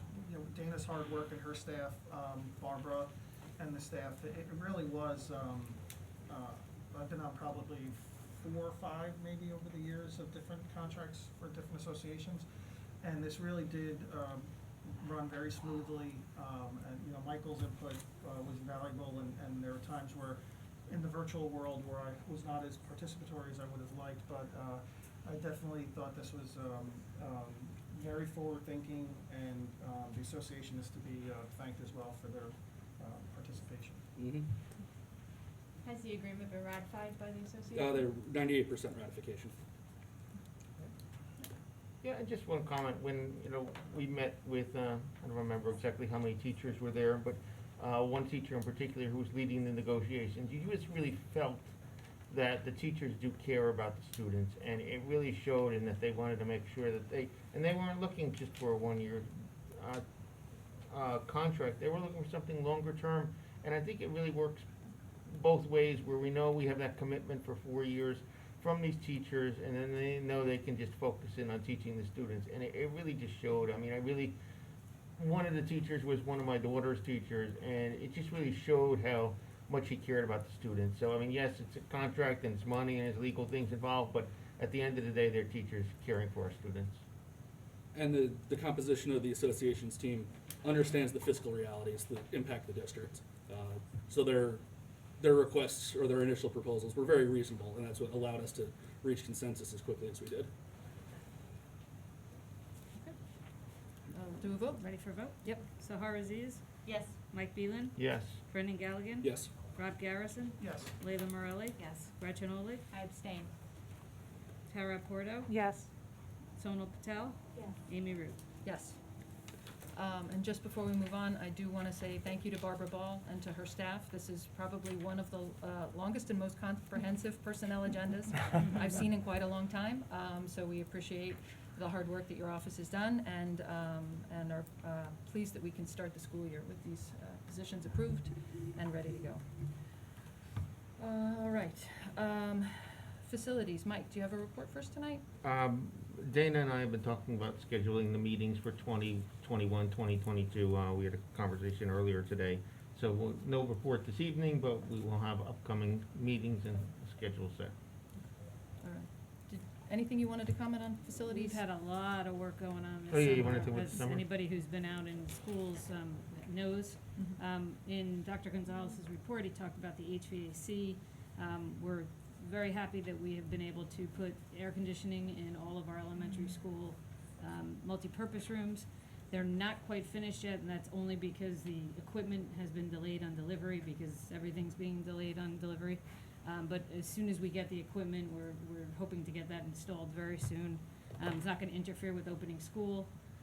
In addition to that, we made some major classroom renovations in Jefferson School, turning a couple classrooms into 2 new classrooms, 2 new small group instructions, and a bathroom added. We've renovated bathrooms in several schools. We've done tons of painting and floor repairs and lighting. We're in the process of changing all of our elementary classroom doors. We're changing the outside doors in Jefferson School. And there's many, many other small projects. So we're in the process, and that's why we didn't move tonight's meeting, because our schools are still under construction. We have to do all this work in a very limited time frame. So we're in the process now of cleaning up the construction as it is, and any work that isn't done at this point will get done after hours when school starts. But schools will open up and look great, but we've done a tremendous amount of projects this summer. Yeah, and I'll just add too, with Sean and the staff, there's contractors obviously that come in to do these jobs, but without the support of our internal full-time staff people, this wouldn't get done. And I see, because I live across the street in Cat Corner to Wilson School, so I see it as I'm walking the dogs 3 times a day, and it's tremendous work that they've put in. It really is. It's amazing. Yep, there've been contractors outside McKinley every single day since school's closed. Yeah, it's been nonstop. All right. Great, thank you. Thank you for the update on that. Okay, and thank you, Mike. We'll look forward to hearing more at our next meeting. Long-range planning, Gretchen? No report tonight, although Dr. Gonzalez and I should probably convene when he feels settled and ready for us to set an agenda, and then we'll get a meeting on the books. Okay, all right, great, thanks. Okay, policies. Yep. Brendan? Ask the board to approve policy item number 1. This is to affirm the superintendent's decision in HIB incidents 21E05, 21J01, 21R04, 21R05 for the reasons set forth therein.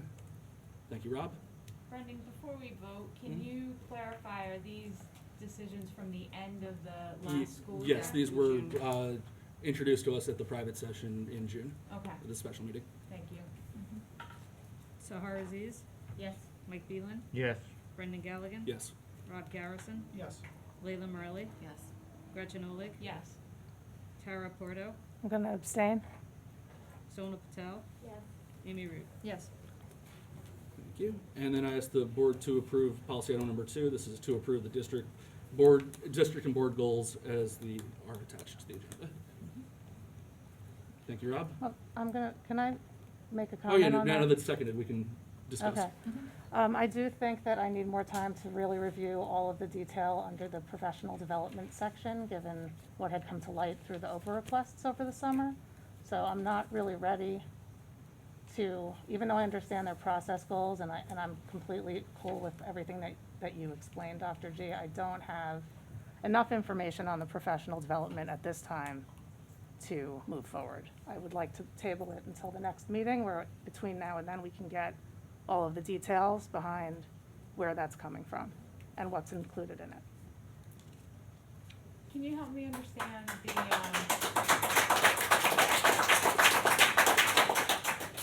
There's a specific program that we don't have details on, where, No, where. I yeah. understand, but so these are forward-looking goals, none of which pertain to the past. Correct. Professional development, so I'm just trying to understand how whatever information you still wanna glean about what's happened in the past. I don't want for for the past. No, that's not what I'm saying. Okay, help me understand. Because of what happened in the past, where we didn't have all of that information, or at least I didn't, I want to be sure that I'm doing my due diligence on whatever is included in the professional development moving forward while I'm still on this board.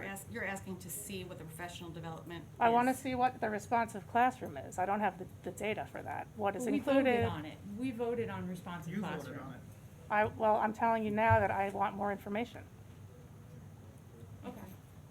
So you're saying you're abstaining from this, or you are making I- a well, motion my to prep- table this goal? I'm making a motion to table the goal unless everyone else here already has all of the details, except for me, then my vote won't count anyway. But if we don't all have the details, including Dr. Gonzalez, on where it came from, who presented it, and what it involves, at this time, I don't think we should be voting on it.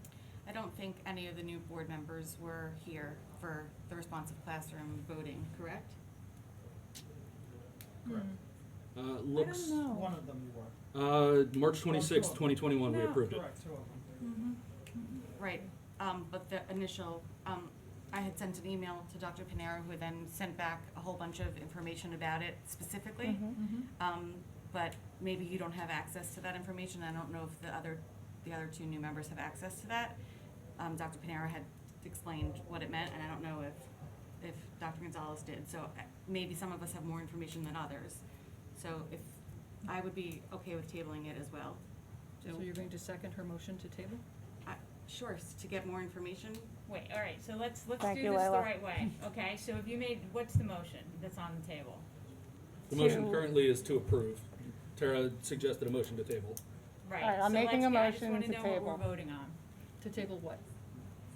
That Everything? specific, Table, just that specific, to table So you the wanna professional development piece of the So goal. first you want to divide the goals separately and then make a motion to table one of them. If that's how it needs to be done, that's fine with me. Because we can't partially approve something, so either we Okay. table it all, table only one of them, or approve it. And can we just, before we move on, discuss for just 1 second, in your previous experience, when professional development is discussed at a board meeting, have board members in your experience had access to written materials that were being discussed in upcoming professional development sessions, or was it more of a report from yourself or from a senior administrator about what professional development sessions would entail? So administratively, the administration would certainly be the ones who would be privy to all the details, the contracts, the contents, and all that. Where boards of education generally get involved is the approval of contracts, the hiring of consultants, or the work that's being done, and then the communication that it takes place after that may take place at a curriculum committee level, where details are discussed, or, as I said in my presentation, when we highlight it as a goal of the district or an initiative of the district, we can certainly present those additional details. But generally, the details regarding each individual professional development experience really reside at the administrative level more than the right, board so level. just to, that's what I'm saying. I'm gonna mess up the name of the curriculum. Responsive classroom. The responsive, not curriculum, sorry. The responsive classroom, program was probably presented at the curriculum meeting, and I didn't know what it was since I hadn't been here, and then Dr. Pinero so nicely explained it to me. However, if Tara needs that information because she doesn't know what the program is, I think that's fair, because we were asked to vote on the funding for it, not the PDs. Correct? I believe that's right, yes. I'm not saying that we need to approve the PD. I'm saying that we approve the funding for the program based on the information we had, which I had enough information, but Tara's saying she didn't. Right. I'm not making any sense, but. No, you I are. believe what You're making sense. Until the I believe last what you piece, approved, which just was, to clarify, I think what you approved was the grant. That's what I mean, the grant. Right. The funding. receiving There of was the a grant. Right. from. Right. right, and that was approved based on the good faith that it was for what was said it was intended for. But based on everything that has come out, and I'm not going into details on that right now, but everybody should know But I what think has you come should. out. I don't need to, everybody knows. No, I don't. I don't. I mean, if you're asking us to table something, we need to know the basis. I'm asking you to table it because I want to review what this program is going to be telling the teachers to tell the K through 5 children. On what topic? Why does that? But this is not a, I understand what you're saying, which is, but this has nothing to do with critical, but I still understand what you're saying, that you want to see what you're approving. I think moving forward, But I'm saying right. that I spoke with Dr. Pinero and I saw information in it and I felt it was appropriate. That's Isn't it great. about the learning gaps? It's about social emotional learning. It's connecting the Right, academic so piece. it has nothing to do with the diversity, equity, and inclusion, which is what everyone yes. here seems to Correct. be opposed to. So I thought it was about all of the emotional issues that Do you want to came just take from a vote on the, COVID. on the motion? We'll take a vote on the motion. Well, how are we are we tabling one or are we tabling all of them? That's up to the person making the motion. We don't have a second yet. I would defer to Dana. Dana, are we at the point now where we're looking for a second So, yeah, so I. to table? And if so, then you would take a vote on the Right, so table far as first. so far as I understand it, Tara's motion was to table policies number 2. So if somebody wants to second, we do not have a second at this point, so. I'll second. Okay. And that's to table the entire thing. So, are you ready for a I vote? think there's a lot of, Just- let me I think it's preface that before I unclear. speak. I think there's some clarity. I mean, I heard a private conversation, there was a conversation between Paul and Layla and, Tara.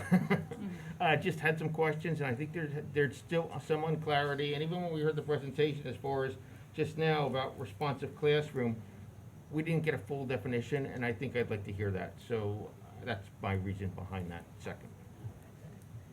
I just want to make a note, because I just want to read this, because this is where I'm baffled. Because I honestly don't understand what your concerns are. Because what I'm seeing at face value is, introduce responsive classroom approach to K through 5 teachers to support the connection between academic success and social emotional learning. And unless there is some secret formula, that sounds like something that we should support. Academic success, social emotional learning. That's right. And So so what is did, it and that's the so let me problem? speak. Okay. When we approved the funding for the grant, we were told something very similar, that this is really great, this is for diversity, this is for everything you just spoke about 20 minutes ago, which all of us in this room agree 100% with, and it wasn't. So I want, was it about? it was about CRT. So I would like to make sure. So I have a family member who went through the training. I can absolutely positively promise you it had nothing to do with CRT. That being said, but I may very well And we're vote to discussing. take. Go ahead, Gretchen. When folks are up there, I'm not talking, so I would just like the same respect. It's like a basic common courtesy. I may very well vote to table it so that you can get the information that you need, but it is, all of us have the responsibility as individual board members. We voted on this months ago. For the funding. I agree, but we had an obligation at that point to get the information that we need to make that vote. Yes. So I want you to have the information that you need, Tara, but I think moving forward, we need to do this in a more deliberate fashion so that we're not always revisiting things. There Plus, we weren't- had a meeting last Tuesday in which we talked about this at length. And I appreciate for whatever reasons, I totally get it, family, vacation, I get it, you weren't able to be here, but we can't sort of piecemeal this only when we're all 9 together. Like, I just think we all need to take responsibility for getting the information we need for every vote that we make. And I feel that I did that when we voted on the funding, when I asked the questions that I asked and I got the answers that I got. I felt very satisfied with that because I trusted the answers. Right now, all I'm asking is for what this responsive classroom is, and nobody has been able to give me the overview of it. Because it has its own name and it's an external thing, I want to know more about it. I don't see why this is such a complicated thing to understand. I'm asking for transparency on the professional development, that's it. And to spin it that I didn't do my due diligence last time, or that I'm asking an unreasonable question, I don't really get that. I'm asking for us to make sure that all of us know what the responsive classroom is. And when I asked Dr. G up at the podium what it was, he said it didn't come from him, it was before his time, and he couldn't give me those details. Why is it irrational for me to ask for those details?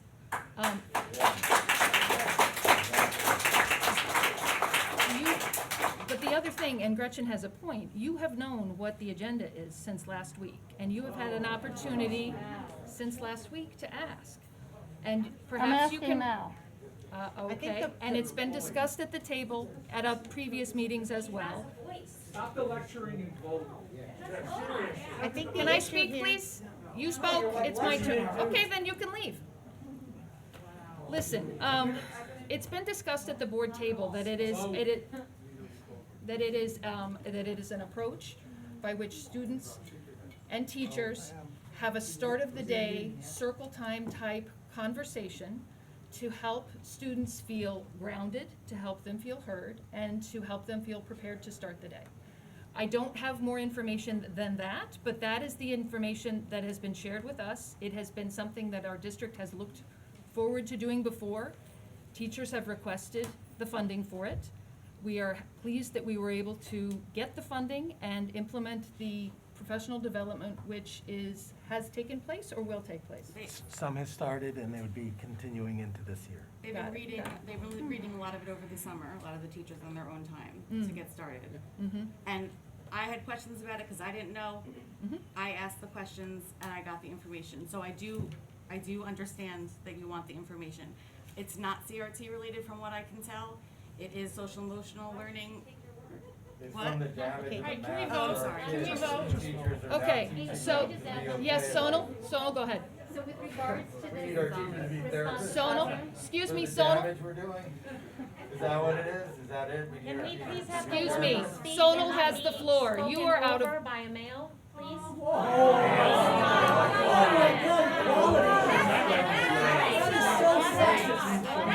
Do we know what the percentages are? Diversity of males versus females?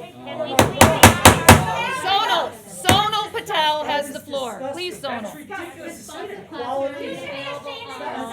Yes. Excellent. You can look it up. Okay. It is on social and. Okay, so we have a motion before, excuse me.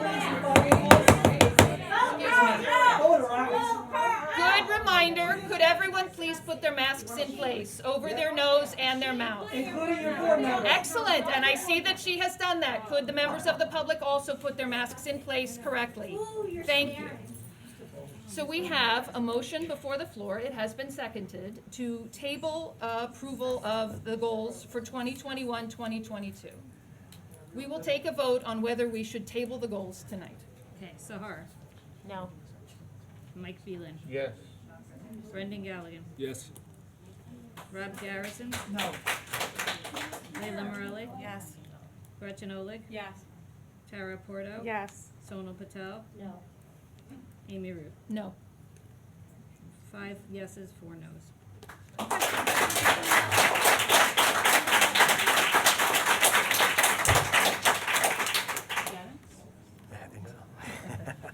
All right, and then just, I'll coordinate with Dr. Gonzalez to schedule policy meetings for the first half of the school year. Okay. Thank you, Brendan. All right, curriculum, instruction, and programs. I'd like the board to consider curriculum items 1 through 3. Could I have a second, please? Second. Thank you, Brendan. Curriculum item number 1 is approving for second reading curricula as attached that we approved at a meeting before school ended last year. Introduction to journalism in grade 8 and magazine journalism, and 4 music-related visual and performing arts classes. Chamber music, string orchestra, writing and arranging 1, and writing and arranging 2. Curriculum item number 2 is approving proposed district field trips for next year. There are a lot of them, so they are proposed at this point, and will, obviously, circumstances will determine whether they move forward or not. Health and safety circumstances, as well as curricular goals. And then item number 3 is a list of, I believe it's 5 student teachers and interns for the coming school year. Any questions or comments from board members about these items? No? All right, let's take a vote on these items, please. Sahar Aziz? Yes. Mike Beelan? Yes. Brendan Galligan? Yes. Rod Garrison? Yes. Layla Morelli? Yes. Gretchen Olig? Yes. Tara Porto? Yes. Sonal Patel? Yes. Amy Root? Yes. Thank you. We do not yet have our curriculum committee meeting set up for the year, but we will be looking to get those going soon, and perhaps discussing scheduling and formatting of those moving forward. Finance, Rob, do you have some items? Yes, we have items number 1 through 30, if I can get a second. Second. Brendan, thank you. As I usually do, I'll point out a few items here. If you look at items number 1 and 2, you'll see that they are for change orders, mostly pertaining to the door projects. One change order for the increase in the amount of $51,424. So the total revised contract is $1,498,872. And in terms of the second item, it's an increase of $9,283, and the revised contract amount is $2,419,777. And then also, I'd like to point out some donations that were made by a number of entities. If you look at item number 27, Washington Elementary School PTO in the amount of $1,811.16 to purchase Scholastic magazine subscriptions for Washington Elementary School students. Item number 28 is to accept a donation from the Westfield Coalition for the Arts in the amount of $95 to help with housing costs for Franklin Elementary School music teacher Brent Geyer while he attended a summer class at Elizabethtown College in Pennsylvania. Item number 29 is a donation from the Wilson Elementary School PTO with the funds provided by the 5th grade class of 2021. In the amount of $800 to purchase picnic tables for Wilson Elementary School. And then lastly, an item that was added today is a donation from the McKinley Elementary School PTO in the amount of $425 to buy water for the McKinley Elementary School staff. So we are very appreciative of those donations. Dana, roll call, please. Sahar Aziz? Yes. Mike Beelan? Yes. Brendan Galligan? Yes. Rod Garrison? Yes. Layla Morelli? Yes. Gretchen Olig? Yes. Tara Porto? Yes. Sonal Patel? Yes. Amy Root? Yes. Okay. Anything else? No meeting scheduled yet, We right? haven't scheduled meetings yet, but we are, again, working with Dana on setting something up. Great, thank you. Okay. Gretchen, any technology report tonight? No report. Meeting's still yet to go. Okay.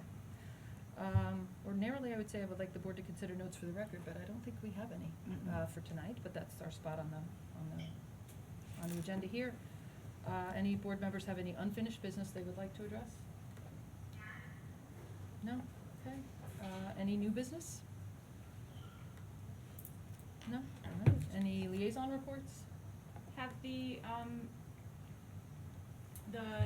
liaison relationships remain the same? Yes. So we should be reaching out to the same schools that we liaised with?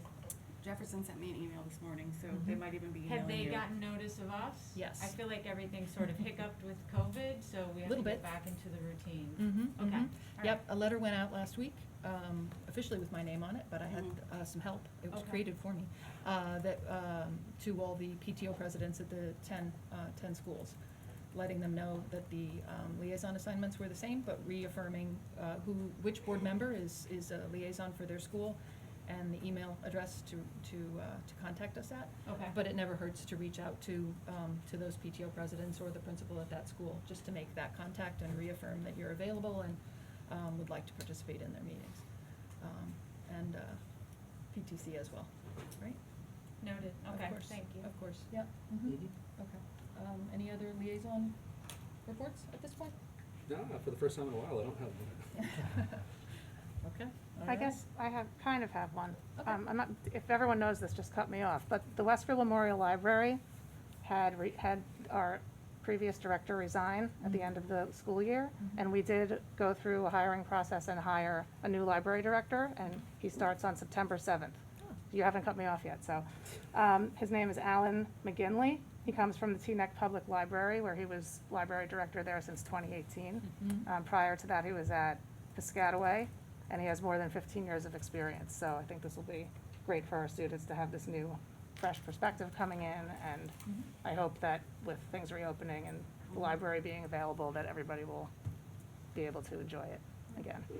Tara, have you all had a meeting yet, a library board meeting? Not in person that I was able to go to. I was just curious but if they're, like, is tutoring happening at the library again and all that, or? I do don't you know not that, but I will Okay. let you know at the next meeting after I speak with the board. Okay, thank you. Sure. Okay, great, thank you, Tara. Yep. Okay. Now is the time for our second public comment period on our agenda. Same rules as before, please. Hold your comments to 3 minutes. And yes, Mr. Composto, would you please, sorry if you could just restate your name and address for the record again? Thank you. Darren Composto, 929 Columbus Avenue. I just want to state for the record, I disagree with almost everything that happened last year in terms of COVID, and I'm not at all a fan of the over-racialization that goes along with what a lot of people call CRT, but I know that the people sitting around this table are good people, and it's reasonable discussion that we should be able to have on that. So hopefully we all remember that as the rest of the evening goes on. It's fair points that everyone's making. Let's make them all fairly. I would say the words I heard come from Dr. Gonzalez. I am cautiously optimistic. You sound like a good man, and you sound like, you know, you want to move things in the right direction. You're talking about where we have discretion and things like that. To that end, the one thing that I want to say is we voted for you guys, and you guys hired you to make the decisions and run the school. So what frustrates a lot of parents, and me specifically, is when we say, well, it's what the Board of Health said. I want to listen to the Board of Health. The same way I don't want to ask the National Transportation Safety Board what the speed limit should be, because they'll say it has to be 40 everywhere, and we should make no left turns. I don't want them making decisions. We want you guys to look at all that, distill all that, and make the decisions. I think if you do that, and that's what I heard you say you want to do, I think there'll be a lot more collegiality and friendliness and back and forth that is a little more representative of what I think Westfield is. I respect you guys having this meeting in person. You guys could have, you know, used rising COVID cases in the school buildings, you know, issues to push it and make it virtual again, which would have been a disaster. So I'm glad you guys did that. So, you know, thank you, and I just want to kind of get that on record. Thank you. Thank you.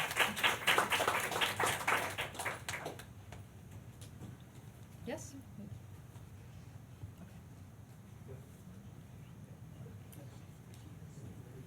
Okay.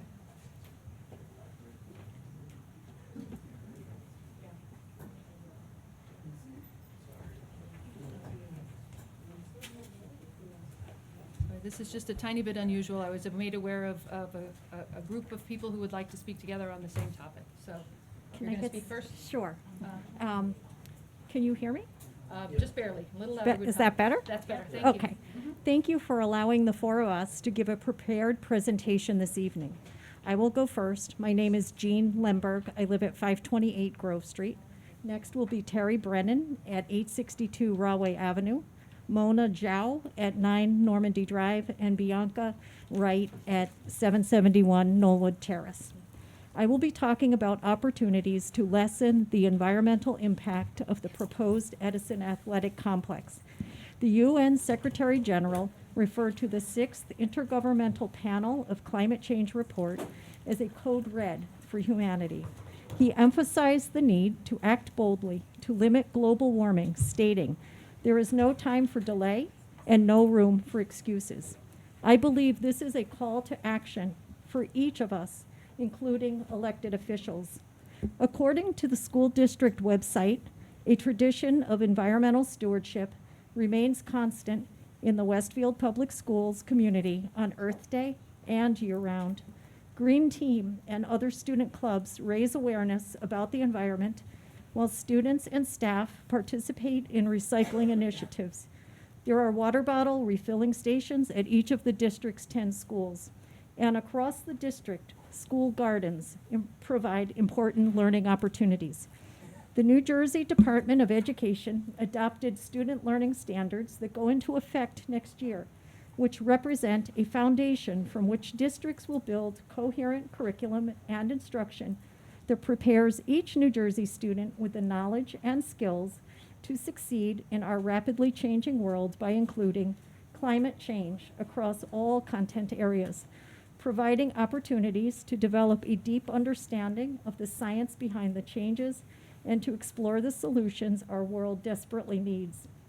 The Westfield curriculum already includes units on Earth systems, weather, pollution control, and other aspects of Earth and environmental sciences. Art teachers like myself design lessons that encourage students to create artwork using materials that would normally be discarded. Social studies students are asked to think critically by considering essential questions such as, how can people be responsible citizens in taking care of our environment? How does society make responsible decisions about how to use the world's limited resources?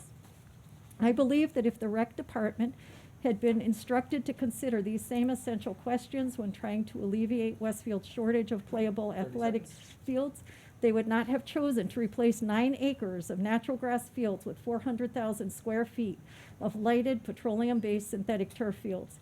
Instead, they would have come to the conclusion that the best alternative is organically maintained, state-of-the-art grass fields without lights. Organically maintained grass athletic fields are the healthiest and safest surface for our children's and our planet. Do you want me to move this way or? Either is fine. Whatever you're comfortable with, that's fine.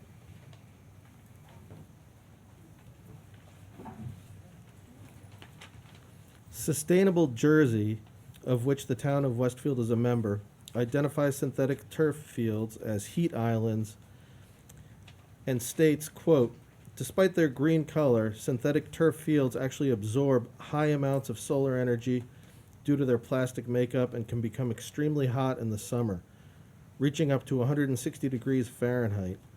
Communities should use natural grass for future construction and consider removing existing synthetic turf fields when they wear out and need to be replaced, end quote.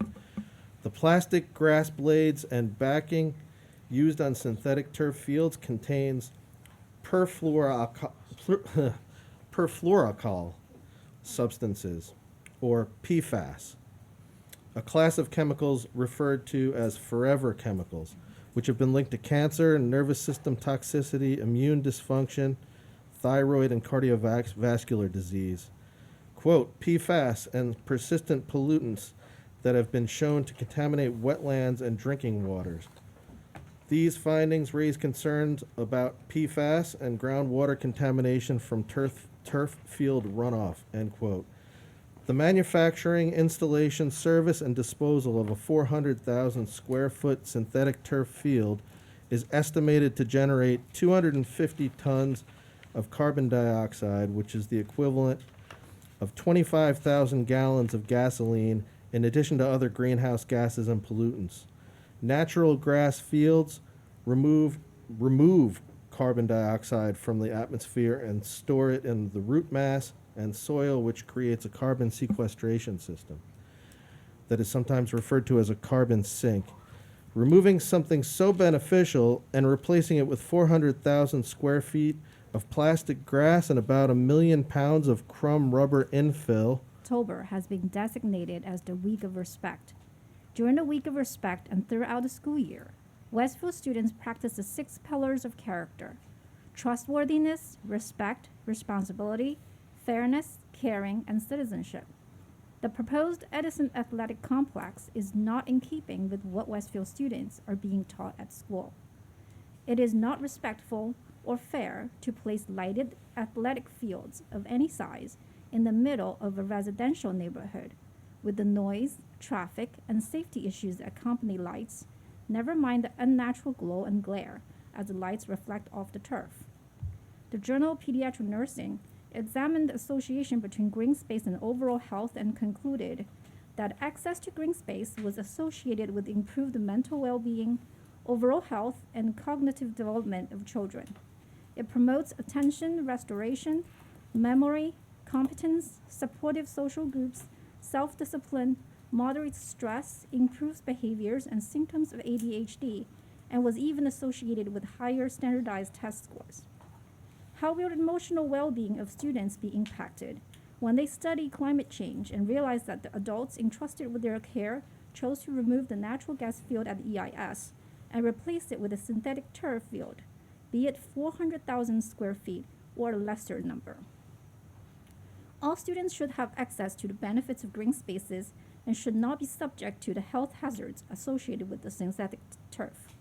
It is not fair nor caring to replace the only natural grass area EIS students have for gym classes and recess with synthetic turf fields, especially when Roosevelt Intermediate School is adjacent to Clark Memorial Park and there are plans to add paved connections between the park and the school.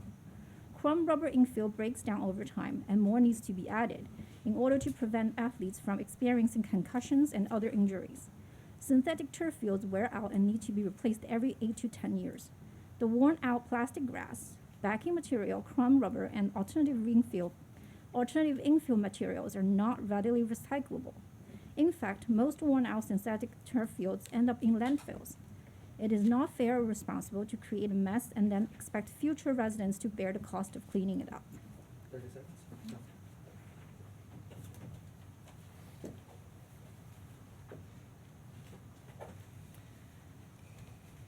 Former Vice President Al Gore stated, and I quote, "I'm incredibly proud that New Jersey is the first state in the nation to fully integrate climate education in their K-12 curricula. This initiative is vitally important to our students as they are the leaders of tomorrow, and we will depend on their leadership and knowledge to combat this crisis." End of quote. Until those students become adults, we depend on your leadership and knowledge to combat the climate change crisis. The Westfield sports leagues who have clamored for synthetic turf fields may have seen them in other towns and assumed that they were safe for the environment and for the players. Perhaps some of you may have assumed the same thing. I can understand that because in our research we found that the synthetic turf industry is not regulated by any government agency, and therefore the claims they make cannot or are not scrutinized for accuracy. This is very similar to the situation of how the tobacco companies marketed cigarettes to unsuspecting consumers in the mid-20th century. A 2019 report from TURI, T-U-R-I, the Toxics Use Reduction Institute at UMS Lowell, concluded, I quote, "From an environmental and health standpoint, organically managed natural grass is a safer choice for sports fields. When the full product life cycle is considered, organically managed natural grass also offers lower costs over time." End of quote. In our research, we have found numerous towns in New Jersey who maintain their fields organically, and I'd be very happy to share more details with you if you're interested. Reach out to me anytime. So in closing, I ask you, or I state, every crisis provides an opportunity. And Superintendent Gonzalez and members of this Board of Education, you have the opportunity to establish Westfield Public Schools as a leader in the quest to combat climate change, the climate change crisis. You can do this by adopting a policy that prevents lighted synthetic turf fields from being installed on Board of Education properties and instead requires new athletic fields to be organically maintained, state-of-the-art grass fields without lights. You could add gardens. You could add green infrastructure. You could add art sculptures and create an environment that would address the whole community, young and old.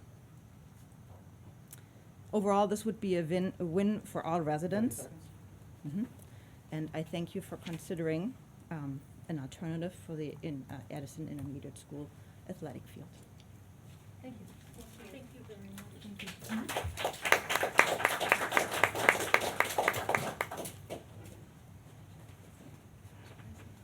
Yep. Come on. Can you see me over here? No, I couldn't. Okay. You want to speak too? Please. Okay, all right. Emily first, then you, okay? I'm Emily Barker, 434 Longfellow. I just have two things to say. One is that I ask in moving forward with assessing the health and sex ed curriculum, please consider whoever's going to be assessing this, what you think that what they're going to teach is going to help our children succeed in life. I have read the curriculum. It's extremely concerning. It seeks to over-sexualize our children beginning in kindergarten. So that's my first request. My second is a comment, Mrs. Aziz. Teaching children to appreciate different cultures is very different than teaching that one race is better than another or worse than another. Or that one race is an oppressor. You Yes. have to address Amy, I'm sorry. Sorry. Please address the board as a whole and not any. The board as a individual whole, person. Thank you with for Mrs. clarifying. Aziz saying Yeah, that. Thank you, Chair. You're welcome. It's very different than teaching that one race is better or worse than another, and that one race is an oppressor and another is oppressed. That is all. Go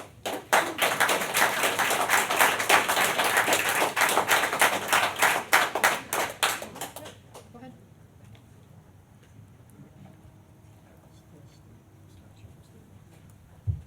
Marisa Carnival, Doris Parkway, Westfield, obviously. The responsive classroom, if you Google it, they give you the PD points like that on the first page, just to throw that out there. As a parent and educator, not in Westfield, I live across the street from Edison, and I have a family. My daughter was committed to college for athletics. My son played sports. My husband is a coach. We are an athletic family. Me, not so much. But what I want to hear, I don't know if many of you know about what they're proposing over at Edison. It is 9 acres. Just so you know, because you'll never imagine that. Looking at it, you're like, what? It's 9 acres. They're proposing to put turf. The town is, I guess, renting it for $1 to the town. The board is going to give the field to the town for $1 a year. I don't have to tell most of you on Rawway the traffic situation is incredible. We have acknowledged that with Kaler and the hawk lights that are there so that the kids can run across the street to get to practice and hopefully nobody gets run down. I am shocked that anybody in this day and age would think to put down turf field with all that we know and lighting in a community where, I'll tell you, my husband and I are both educators, and I know this whole, I'll get to the second point, but it took us a long time to buy our house. My husband grew up in Westfield, born and raised. I've lived in the town for 30 years. We couldn't afford to move here in the beginning because we were both teachers. Finally, we buy our house, and we are living with a beautiful park down the street. I mean, you guys know the area, right? And now we're being told that they're going to put this huge complex there. For what reason, I don't know, because our kids already win championships. We have 3 turf fields on that side of town. We have Kaler, we have the Sid Fay and Houlihan. And now they want to turn that into a complex. You know the parking there. You know there's no room. You know, as parents who have kids, that you're going to drop off and take off and come back and pick up. And at night, I've been there. 30 seconds. But there are people that live in that community, and whether you live on the north side or south side, this is our home. And I don't want those lights on at night or people coming from other towns to go play on the fields because they heard that there are turf fields back there that are really great. There's not going to be police back there making sure that people aren't coming to use the fields at all hours, and they will. They will. They do it at Kaler. They come there, and they don't have lights, so they can only stay so long. But we didn't want lights at Kaler. Why would we want them across the street? There is no room for lights in a community of people. And we call ourselves and I'm not even going with the climate change that my fellow neighbors spoke about. We call ourselves green. The mayor says she's green, and this is what she wants. I'm flabbergasted. So please, just for those of you that aren't aware of it, I'm up here just to tell you what's going on. And I'm sure you guys don't want it at Roosevelt, which, by the way, just as a side note, nobody even talked about touching Roosevelt, which goes back to my initial point, north versus south. They're playing town politics is what they're doing. Thank you. Thank you. No, we need to let the public speak first, and then we can make comments at the end, okay? Okay, yep.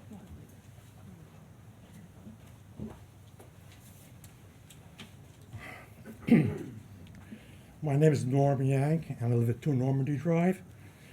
I am a retired chemical engineer, but during my career as an engineer and a technology manager, I was involved in my company's responsible care initiative to improve the health and safety of employees, the communities in which we operate, and the environment.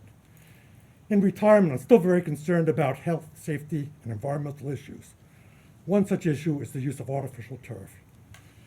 It is difficult to prove conclusively whether or not artificial turf is safe because there are significant data gaps. However, each artificial turf type contains different chemical hazards and may also contain chemicals likely to be hazardous which have not yet been tested. Crumb rubber used as infill materials contain hazardous and carcinogenic materials, including heavy metals such as zinc, chromium, cadmium, and lead, polycyclic aromatic hydrocarbons, which are carcinogenic, volatile and semi-volatile organic compounds, and additives such as amines, adipates, and phthalates. The artificial turf blades contain per and polyfluoral alkyl substances. These quote-unquote forever chemicals accumulate in the bodies and can cause liver and thyroid damage, and may also be carcinogenic. The artificial turf may also contain hazardous flame retardants and water and stain repellent compounds. The data that's available does not include synergistic effects. Chemicals can sometimes act together to cause cancer, even when low-level exposure to individual chemicals may not be cancer-causing. This is particularly relevant for artificial turf, which has many different hazardous chemicals. And health data only includes exposure via inhalation, ingestion, or dermal exposure, not the simultaneous or cumulative effects which would actually occur from playing on artificial turf. Investigations are in progress to try and close these data gaps.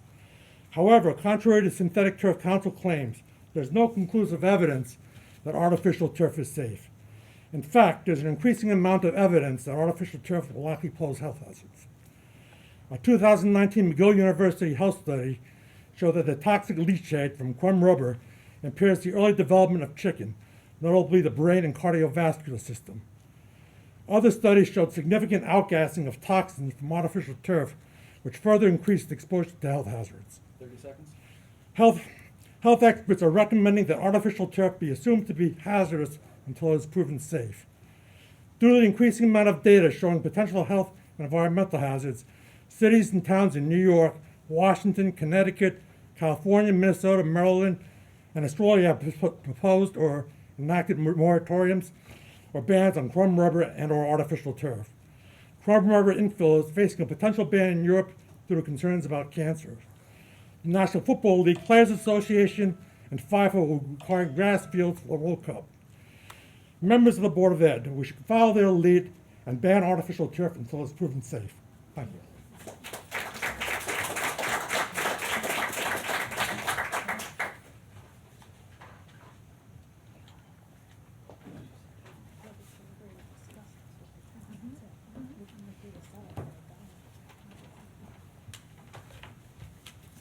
Robert Shire, 17 Doris Parkway. I'm a retired attorney, but I'm here just as a resident who lives in the Edison School neighborhood and would like to make a few comments about the town's proposed Edison Sports Complex. In a March 15, 2018 article in the Westfield Leader, published shortly after the previous administration's Tamaqua's Park plan was abandoned, Mayor Brindle wrote that school-owned fields can't be chemically treated.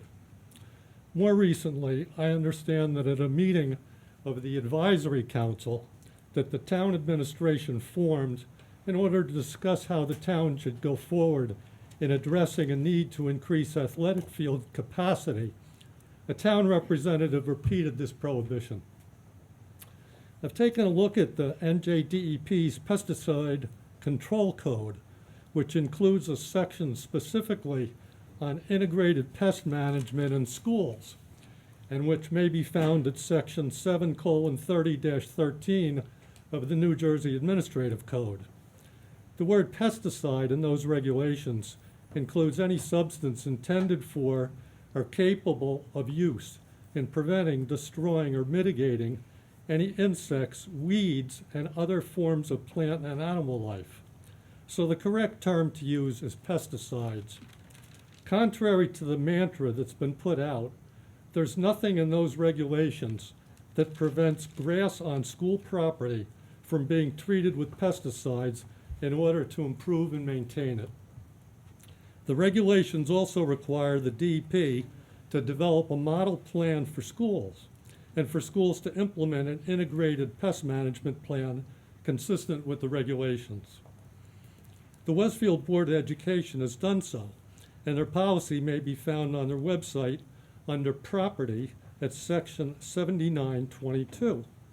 So I then reviewed the board's policy, but again found no prohibition against the use of pesticides on school property. Therefore, it appears that the town's current plan to build a sports complex the size of 7 joined football fields of plastic grass and crumb rubber, and over a dozen stadium lights in the residential neighborhood behind Edison School is based upon a false premise. That premise being that field capacity can't be increased by bringing up to high standards natural grass fields without the necessity for lights, both at Edison Intermediate School and in other locations around town. By taking this alternate approach of high quality, natural gas, no stadium lights, and use of the fields around town, all of the major disturbances and problems resulting from nighttime sporting events and activities can be avoided.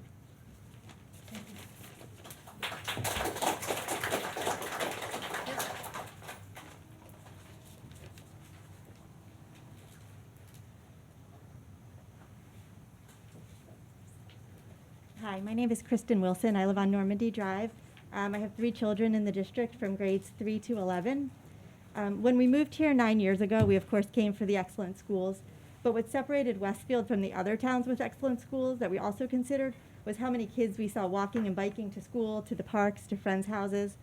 I love that when my 8-year-old opens the front door in the morning, he's likely to see a classmate walking down the street, so he'll happily grab his backpack and they can go off together, with parents, as he's only 8. And I feel this adds so much to the experience of growing up and being educated in Westfield. A somewhat hidden gem in the Edison School neighborhood are the paths that connect Normandy Drive to Vermont and Knollwood on one side and to Willow Grove on the other. There are constantly kids biking and walking those paths to multiple schools, to the park, to friends' houses, and it's nice to see them able to do that safely and independently. Also, by cutting through Normandy Drive, the high school track team has a safe place to run on their way from Keller to the park. All of this is only possible if our neighborhood streets are safe. The fact is, the area around Edison is a congested one, with Keller and multiple schools all in a fairly short stretch. During drop-off and pickup times, as we all know, and when events are happening, the streets get crazy. There are cars parked up and down Rahway and Grove on both sides of side streets like Doris Parkway, Vermont, and Normandy. And these streets have no sidewalks, which makes the situation even worse. Impatient drivers make U-turns in the middle of the street. It's a mess. I've personally witnessed more near misses between kids and cars than I even care to think about. To that point, in 2019, I reached out to Dr. Bolton, the town council, and the police to share my concerns. While this situation is bad enough, at least it's limited to a couple hours on weekdays when school staff and crossing guards are there doing their best to keep our kids safe. However, if we allow a sports complex to be built behind Edison, these dangers will become the reality anytime the complex is in use. Put in stadium lights, and now we're adding additional hours and darkness to people trying to maneuver around lots of parked cars and traffic. This creates an extremely unsafe situation for drivers and for all of the bikers and pedestrians who enjoy the neighborhood streets. These events may take place outside of school hours, but the kids who will be affected are still Westfield students. I'm also concerned about replacing the natural grass behind Edison with plastic turf. I've always had sort of a nagging suspicion that artificial turf's probably not the healthiest for kids, but my kids were on it so infrequently that, quite honestly, I just kind of brushed off the concern. Like, we're parents, we've got a lot of different concerns going on. But now, with the prospect of my youngest spending 3 years at a school that sits in front of a huge artificial turf field, and my freshmen spending hours on the field practicing with the marching band, I had to look into it. Frankly, I hoped I'd look at a few studies and be reassured it was fine. Unfortunately, the more I read, the more concerned I become. And finally, our schools offer many wonderful opportunities for our students to tend gardens and learn the value of the environment. The disconnect between that and replacing real grass with fake grass will not be lost on our learners. I think there are good intentions behind this plan, but the implementation doesn't align with the things we value, like the health and safety of our children. This board is entrusted with the well-being of Westfield students, and I would ask you to please give some more thought to whether putting a giant sports complex with lights and acres of chemical-laced plastic on school grounds is really the best thing for the social, emotional, and physical health of Westfield students. Thank you.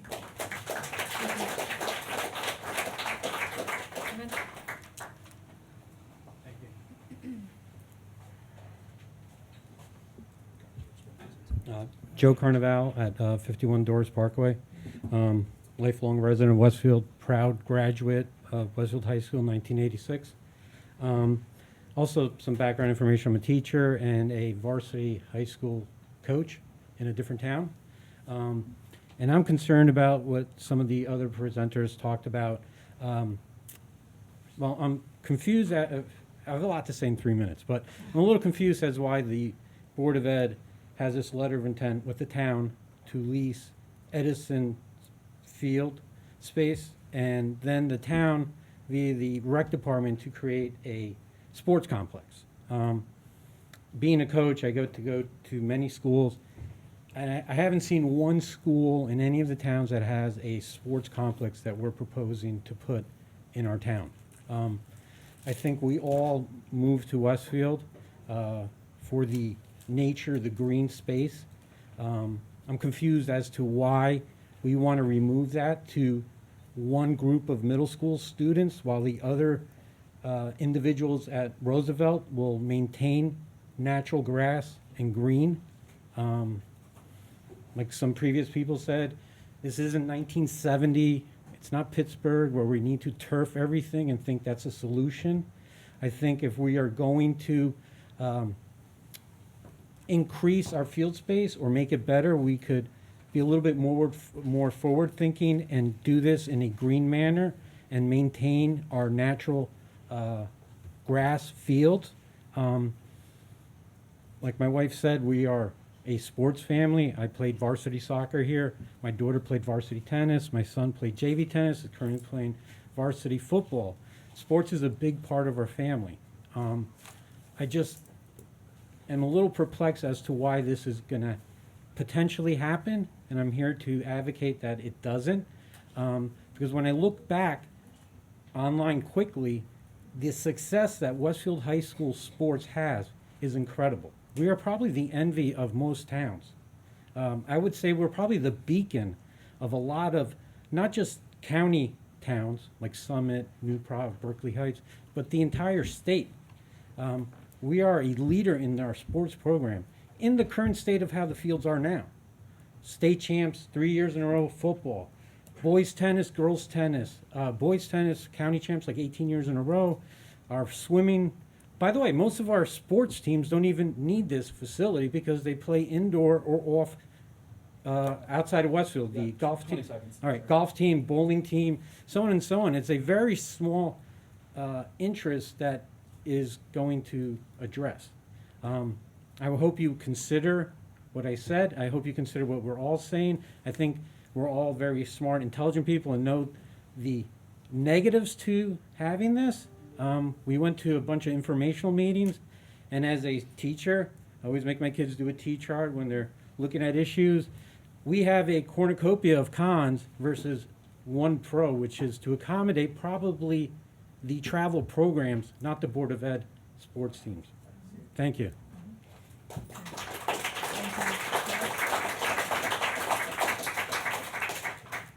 Mr. George has been marooned in the back for just a minute. If we could let him speak and then you can go next. Is that all right? Okay, you'll be next. Thank you.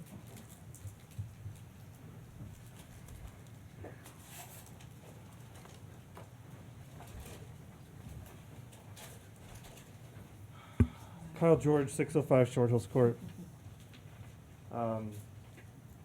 Ms. Root, one of your fellow board members heard all those parents' concerns about the goals, and from all that, took it upon herself to break down New Jersey's population by race, which isn't surprising since she teaches CRT professionally. But she left out an important, perhaps the most important number. Those people are 100% American, no matter what they look like or where they came from. That's what this great flag stands for. It's the dream that those 13 American heroes died trying to bring others home to. Stop trying to divide us into categories and stop trying to pass that on to our children.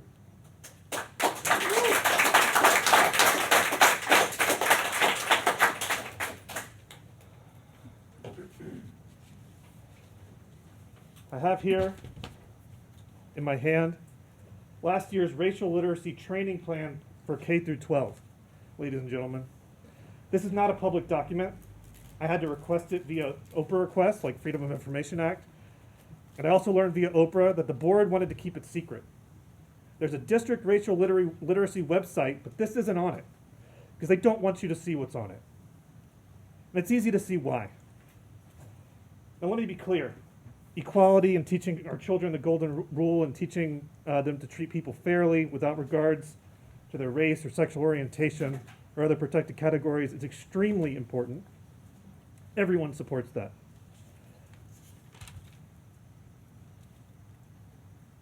But when you hear racial, and when you hear racial literacy, that's what you think. But when you read between the lines in documents like this, you see what it's really about, and it's not what you think. This is CRT under the hood and forced on teachers. They're infecting teachers with it, and the teachers, at the direction of their superiors, are infecting our children. We have a second pandemic in this country and our district, and it's CRT-based judgment that teachers have been trained to make. On this document, for example, it says they're going to intentionally embed lessons about CRT-inspired lessons, more or less, in kindergarten through grade 12. 30 seconds.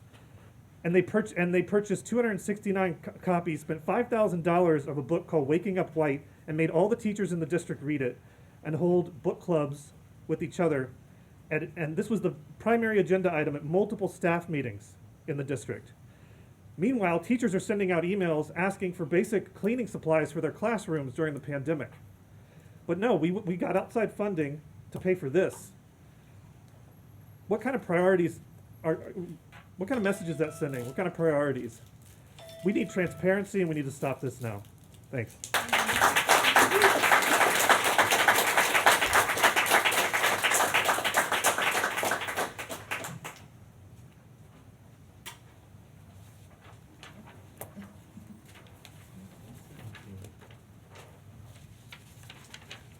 Good evening. My name is Jan Onishi. I live at 759 Rollwood Terrace.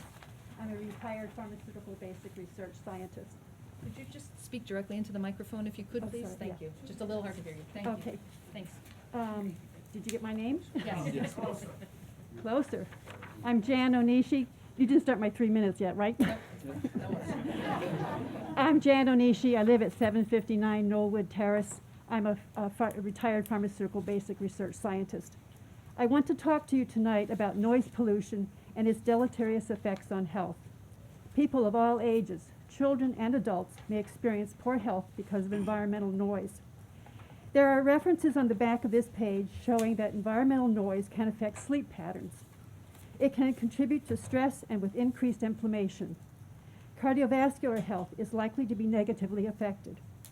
Research indicates that people perceiving annoyance noise at night are at higher risk for increased inflammation. The results of the Wallace study show that neighborhood noise can be perceived as an irritant, and there is a biological response. The references I have used are published in peer-reviewed scientific journals. Why am I talking about noise pollution in Westfield? You are considering developing the fields behind Edison Intermediate School to include lights on the perimeter of 2 athletic fields. This location is adjacent to 3 residential neighborhoods. According to the Parks and Recreation Master Plan released in January of 2020, The town is interested in having sporting and community-wide events on developed fields in addition to the school activities. Some may be income generating. The events could occur during any season, any day, and at night. People have made their homes in Westfield expecting the norm, which is quiet at night. This is the case for many neighborhoods in Westfield, but it's not the case for others. People living near Gumpert Field are already experiencing evening noise during hockey season. People living near Houlihan and Sid Fay may be experiencing effects of evening noise with the lit athletic fields down there. Today, we're talking about the field behind Edison Intermediate School. Tomorrow, we'll be talking about your property on Elm Street, where it is proposed to install lights, upgrade the athletic field, move the tennis courts, add an amphitheater, and a skate park. With lit fields in residential neighborhoods, there will be noise pollution. Depending on the event, some will create more noise than others. Remember, sound travels. People, your students, your families, will have biological responses to the noise. The responses are not likely to be conducive for good health. 30 seconds. I know we need to increase capacity of our athletic fields, and I support that. But please, do not install lights. Athletic fields on Board of Education property will be available for use during daytime only. You can make that decision. So lead by example. It is only fair that we have equal rights and quiet nights. Make all neighborhoods in Westfield noise-free at night. And I thank you very much.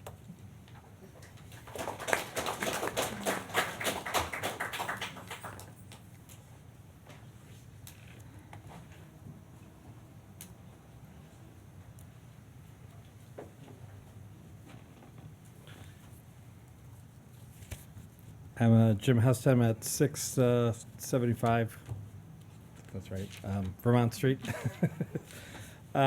New resident to town. We came from Hoboken. We were drawn, like so many families, because of this Board of Education and the phenomenal work that you've done. We have 3 children. 2 of them are of special needs, and we were in private schools in Hoboken up until a point where they just couldn't service our kids, and again, this town came highly recommended, and so we moved here. We were city people and didn't know what we were doing at first, so we rented a house on the north side of town, and eventually found a place right on the corner of Edison Field. I mean, we were like the house that sits on the edge of that field back there. When we moved to that house, you know, so one of my kids is Luke Heston. If some of you might be familiar with him, he's an autistic child. He's a wonderful little boy.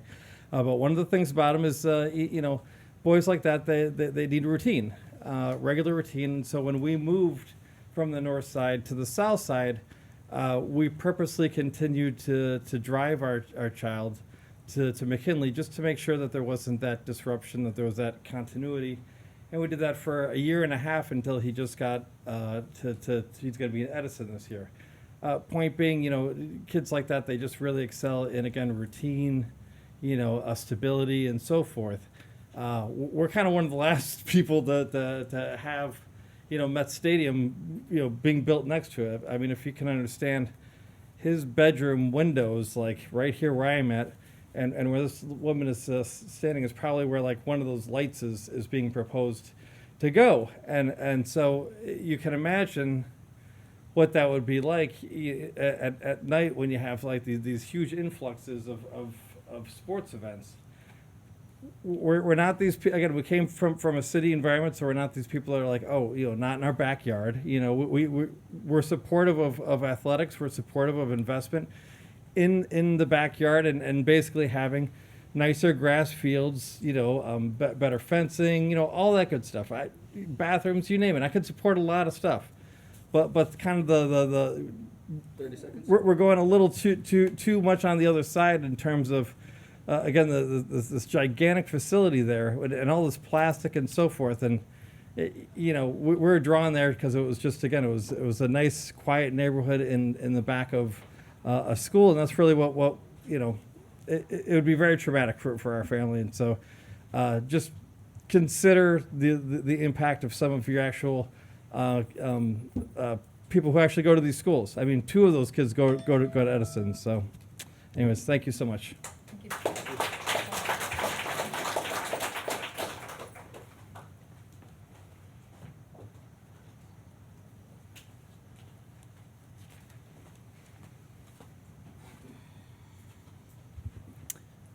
Hello, I'm Justin Lubino, 19 Cornwall Drive, and I just want to circle back on some of the discussions we had earlier. And first, I want to welcome Dr. Gonzalez and wish him the best of luck in this very complex role you have to manage here. I do agree with a lot of the comments made earlier, specifically on the mask items for our children having to be forced to wear masks for 8 hours a day in the classroom. This has resulted in us seriously considering alternative learning options for our children. So we came into Westfield for the great schools, right? Great school system. That's what we were told. We've been here for 10 years, and our kids are finally at the age where they can consume the great education and the great schools, and we're just not comfortable with the mandate and having to wear these masks all day long. In addition to the crazy Westfield taxes we all pay, now considering other options where we'd have to pay additional monthly fees for these alternative methods.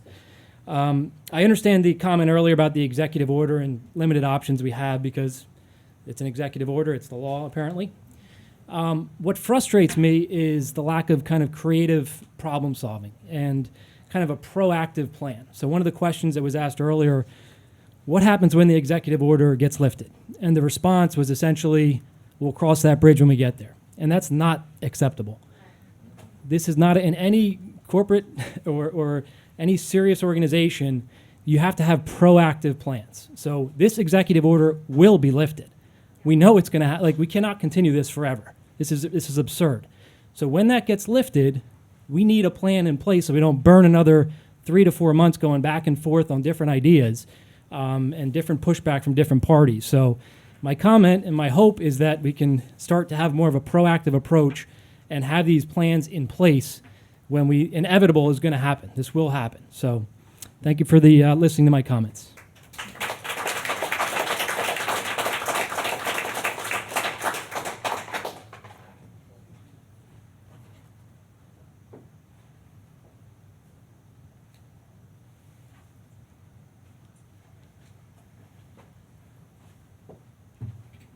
Hi, can you hear me?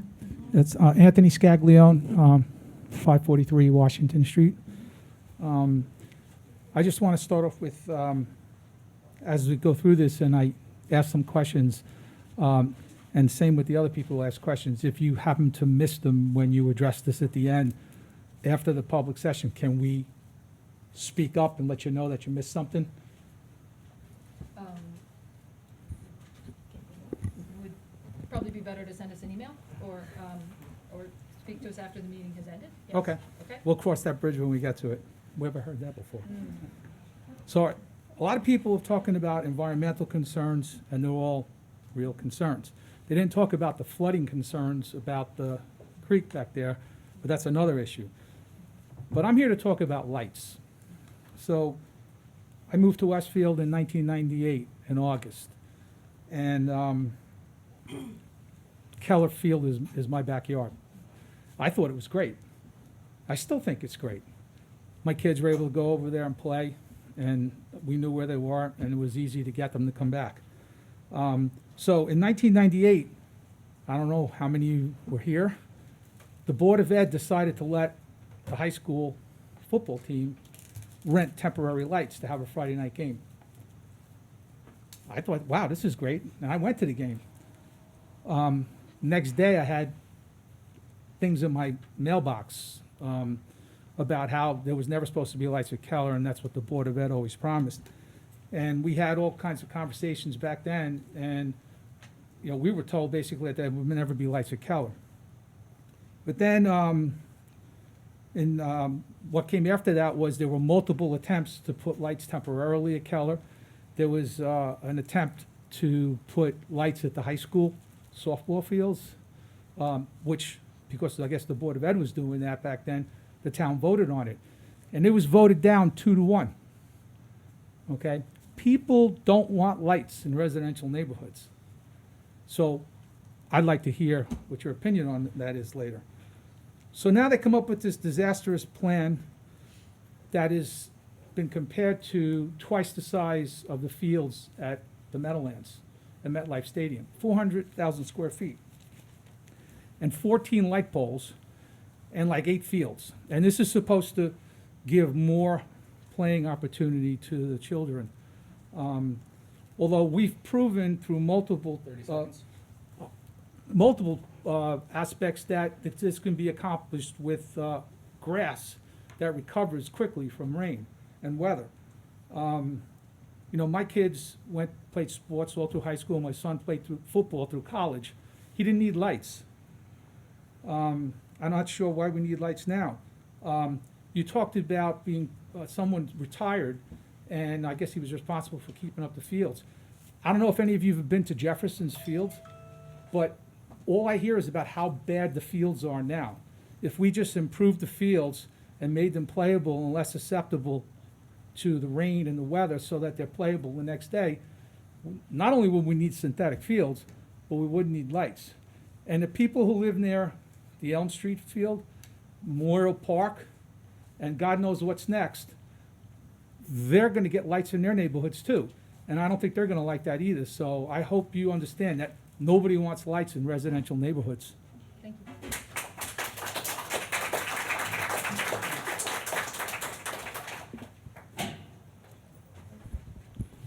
Jerome Fader, 789 Oldwood Terrace. I have the property just behind Edison Schoolyard. I've lived there for 40 years. I own the path of the bridge between Knollwood Terrace and the schoolyard. The path runs across my front lawn.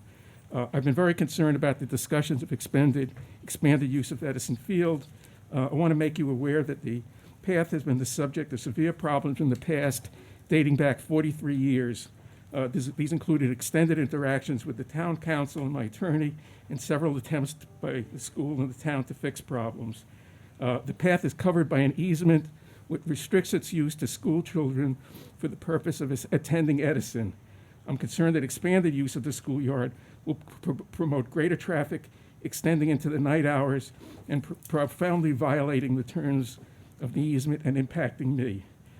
Just as an example of why, in the 1977-78 timeframe, shortly after I purchased my house, we encountered severe problems. Vandalism, my daughter was threatened with a knife while on my property. My 18-month-old son was hit by a bicycle. I had a major house burglary in which the path was used as an escape route. Several burglaries of our automobiles, items stolen from our garage, convertible top slashed twice.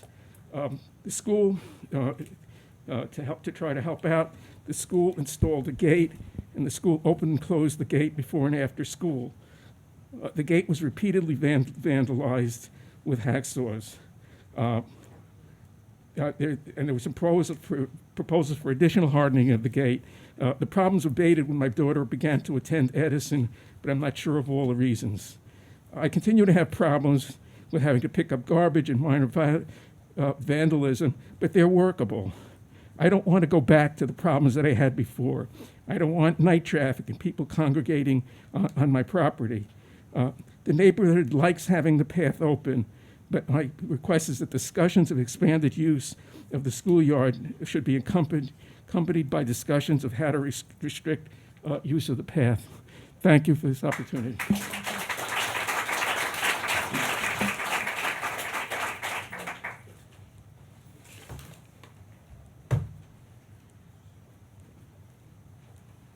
So I'm Lisa Esposito, 234 Gulf Edge Drive, and I just want to kind of piggyback off what some people said about the masks. I'm pro-mask choice. Basically, I have a son who has learning disabilities, special needs, and I feel like, you know, those kids are just basically forgotten at this point. Like, there's not much, you know, that I really saw in the goals even for the kids that have special needs.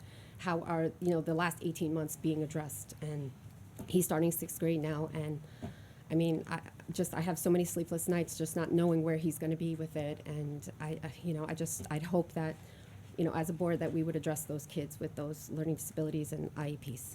Thank you.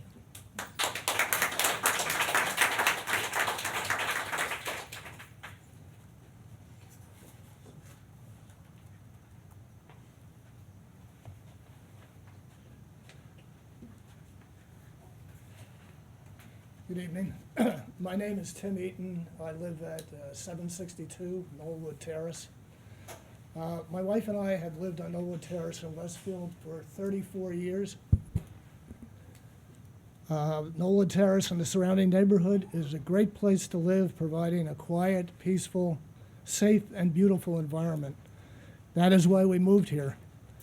The Edison Field project will change all of this. We and our neighbors are very concerned about the changes proposed, which will impact our safety, health, environment, and quality of life. 4 items to talk about. Number 1, the 400,000 square foot artificial turf will generate safety and environmental concerns. Natural grass fields are safer and preserve the green environment. Number 2, the increased noise levels coupled with towering lights at night will compromise indoor and outdoor family activities, impacting our quality of life and mental health. Number 3, increased water levels and flooding will result from the runoff into the creek adjacent to the Edison Field. Chemicals from the artificial field will pollute the drinking water. Wildlife will be negatively impacted. And number 4, parking and traffic will increase on Knollwood Terrace and other streets. There is a lack of adequate parking on school grounds. At the bend on Knollwood Terrace, there is an asphalt path providing access to the Edison Field. This will lead to more traffic and turn Knollwood Terrace into a 200-yard parking lot. There will be less room for walks, bike rides, and other activities. Safety will be compromised. For these reasons and others, we are asking you to consider alternatives to the proposed Edison Field project plan. Spreading the increased field capacity needed equitably over multiple locations throughout the town is the right thing to do. Other than family, our home and neighborhood are our most important assets. Please do not take away this great neighborhood of ours with this Edison Field project. The impact on health, safety, environment, and quality of life is very concerning. It saddens me deeply. It should not happen in this great town of Westfield. Using multiple locations with grass fields is the right answer. Thank you.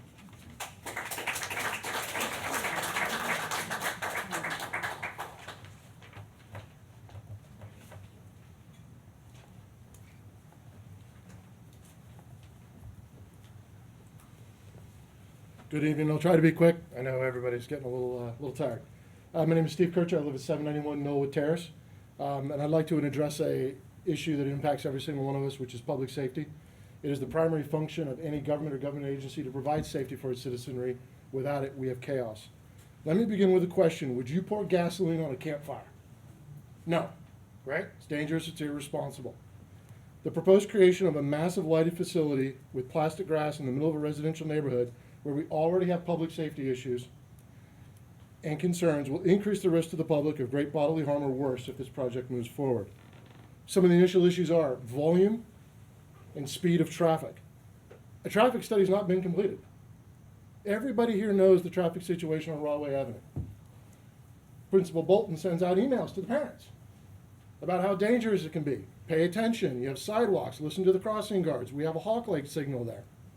We have a massively expanded and highly visible crosswalk there. Why? Because we know as a community there's a danger there. Why pour gasoline on the fire and draw more traffic to an area that we've already recognized as a community that's dangerous? There are better options. Some of my friends and neighbors have talked about those. Spreading fields out to other locations in town, whether it's Board of Ed property or not Board of Ed property, right? You can take that. I'm a logistician by trade, over 20 years at UPS. We don't run everything through one facility, folks. We have a lot of different facilities all over the world and all over the US. Why do we do that? Because it cuts down on the length of time of travel that things have to go. It allows everything to be more efficient. We can be more efficient with fields in Westfield. No parking study's been done. Everybody knows what it's like when there's an event at Keller Field. Or how about the Edison graduation? I was there that day and home. I took over 24 pictures. It was shocking. Baby strollers with babies pushed down the middle of the street because the sidewalks are in disrepair, or there's no sidewalk at all. What could possibly go wrong? Kids on bikes riding down the middle, cars lining both sides. You have no sight lines as a driver because the cars take up all the curb space on the side. Here comes a kid around the corner of Norwood Terrace. It's not safe. Why make it more unsafe by bringing more and more traffic to that? Imagine this, right? So you can have games at night with people that aren't necessarily from Westfield. They don't know the traffic patterns. They don't know the neighborhoods. They don't know all the cut-throughs and everything. So you're going to have additional issues there by people that are unfamiliar with the territory. Thank you. So every Friday, Saturday, Sunday night, early spring, early summer, early fall, late fall, at night, cars coming and going with pedestrians, bicyclists, kids in strollers, kids on bikes, and pets. That's what you're facilitating here. You have better choices. You have better options. We as a town have better options. I'm asking you to tell the mayor, tell the board, tell the city council, have better options, and let's make a better choice for Westfield. Thank you.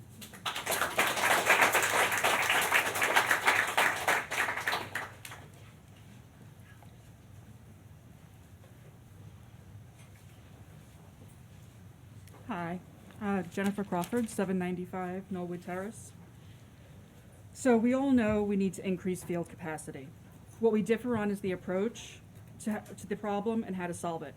We first need a goal. A detailed analysis needs to be completed to understand Westfield's true demand, not just using some benchmark. We need to partner with school athletic teams, the marching band, and all the sports organizations to gather specific requirements for practices and games, to assess the bottlenecks throughout the year, and to create a model that optimizes all of our fields and increases playing time. Adding artificial turf and field lights to Edison School, Memorial Park, and Elm Street is a short-sighted approach that will not provide the level of service needed for our athletic teams.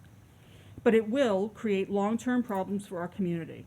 There are financial risks, environmental impacts, and health and safety issues. We don't want Westfield to be known for having one of the largest numbers of synthetic fields in New Jersey. There's a reason you never hear anyone say, "I want to live in a town with a lot of plastic fields."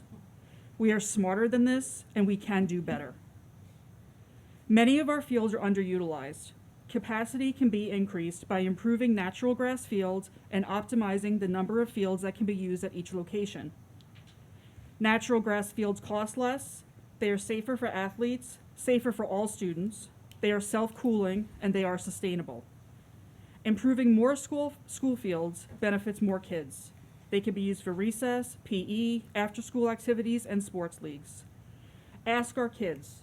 They will tell you they hate the crumb rubber stuck to their legs, and they hate the fields because they are extremely hot. I had a 10-year-old tell me the other day that he hopes it doesn't happen because he was playing lacrosse and his feet were burning. A partnership between the town and Board of Education is exciting, and it creates a unique opportunity to finally increase field capacity and serve all of our kids. But please remember, a decision to move forward and replace existing grass fields with artificial grass and field lighting cannot be easily undone, and it will have negative environmental implications for years to come. Please, let's challenge ourselves to find creative solutions and solve this capacity problem once and for all.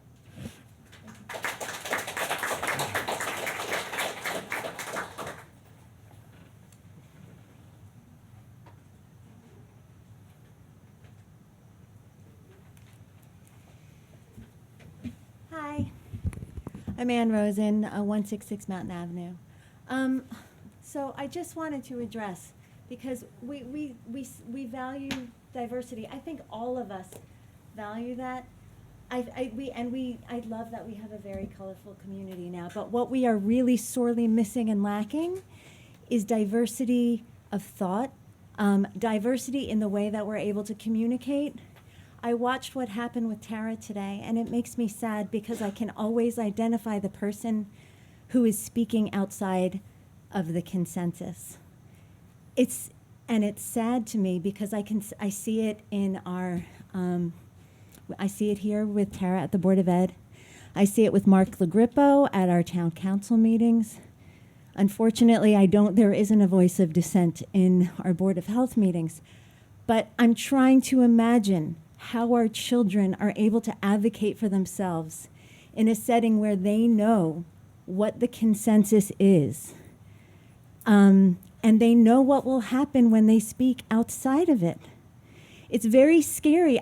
We have children, I have patients, I have children's friends. They can't advocate for themselves.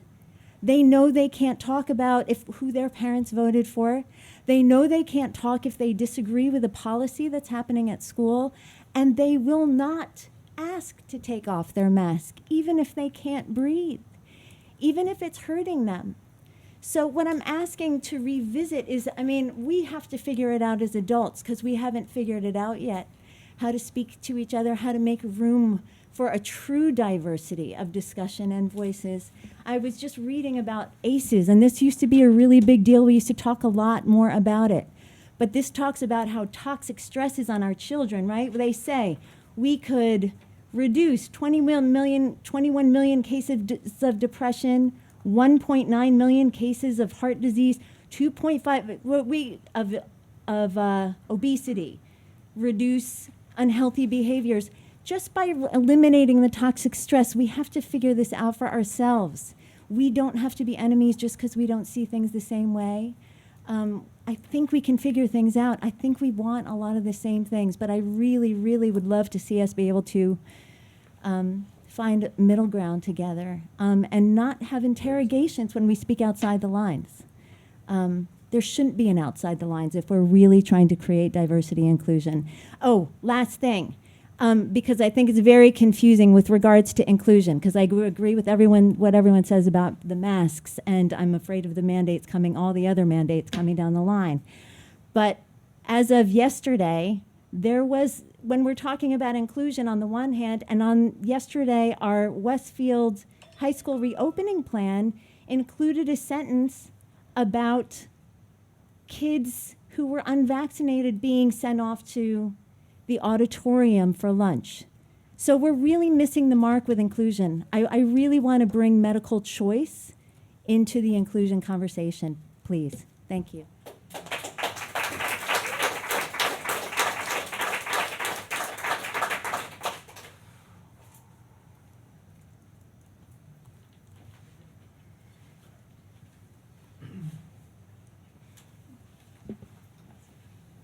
Hi, Greg Lundberg, 528 Grove Street. Thank you for hanging in there tonight. It's been a long night. I'm here to talk about the Edison Field project and some opportunities that hopefully you're already considering. I've been trying to understand the $18 million cost of the proposed project from the beginning. I understand the investment's not being made by the Board of Ed. Ultimately, it'll be funded by the taxpayers, and the price tag just seems unreasonable. I've pointed out in other forums the huge discrepancy between what was in the Parks Master Plan, about $3.5 million, and the Spiesel architecture estimate of $12.3 million for the equivalent scope. That's an 8.8 or 250% difference. Similar projects and other benchmarks indicate the Parks Master Plan estimate is much closer to being accurate.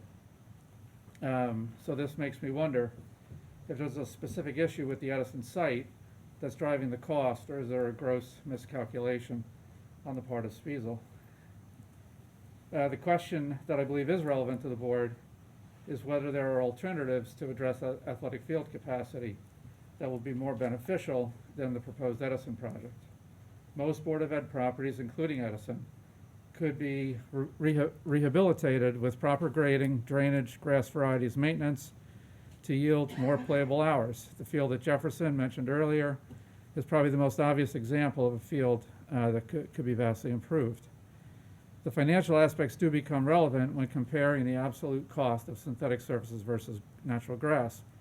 The initial investment costs alone are about 3 times higher for synthetic fields than they are for grass, meaning that the proposed scope of synthetic turf at Edison could instead be used to rehabilitate virtually every playable natural grass area on Board of Ed properties across town.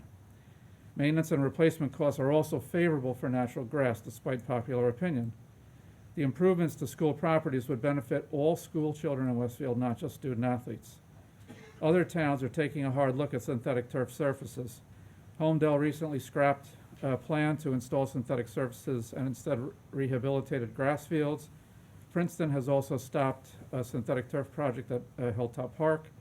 Residents in Maplewood have petitioned for a vote on the bond funding the synthetic turf project that's been approved by the town council there. 30 seconds. Yep. I recognize that this is a big ask to consider expanding the letter of intent to properties beyond Edison. You've got a lot going on, obviously. But I do believe that this is a once-in-a-generation opportunity to make a choice that will shape the character of Westfield.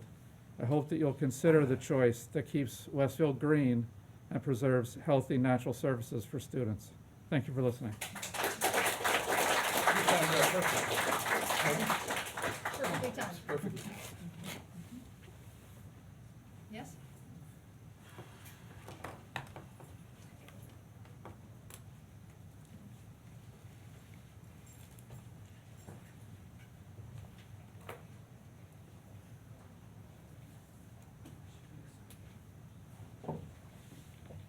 Hi, Mary Wickens, 111 Tudor Oval. I'm one of those dissenting opinions, so hopefully we can all stay calm. I just wanted to thank you for the masks right now until the children who are unable to be vaccinated can get vaccinated. And then I'd feel much better about unmasking. I don't want to wear a mask. I work in a school. I work with kids with special needs who are autistic and cognitively impaired. They all wore their masks. We were in full day, no issues. But I know it's hard. It's hard sitting in this room. It's hot. But I appreciate you following the science and that we're going to wait. And hopefully when everybody can be vaccinated, this can change. The other thing about the high school, I read that too. My daughter's going to high school. It's not for kids that are unvaccinated. It's for children that want more social distancing. It was there, it was removed. It changed. Yeah, it was there, it was removed. Oh, they took it out. Oh, okay. So they took it out. So now it's just for people that want more distancing. Okay. So we'll add that so that everybody knows what it is. But thank you. Thank you for what you're doing. Thank you for volunteering.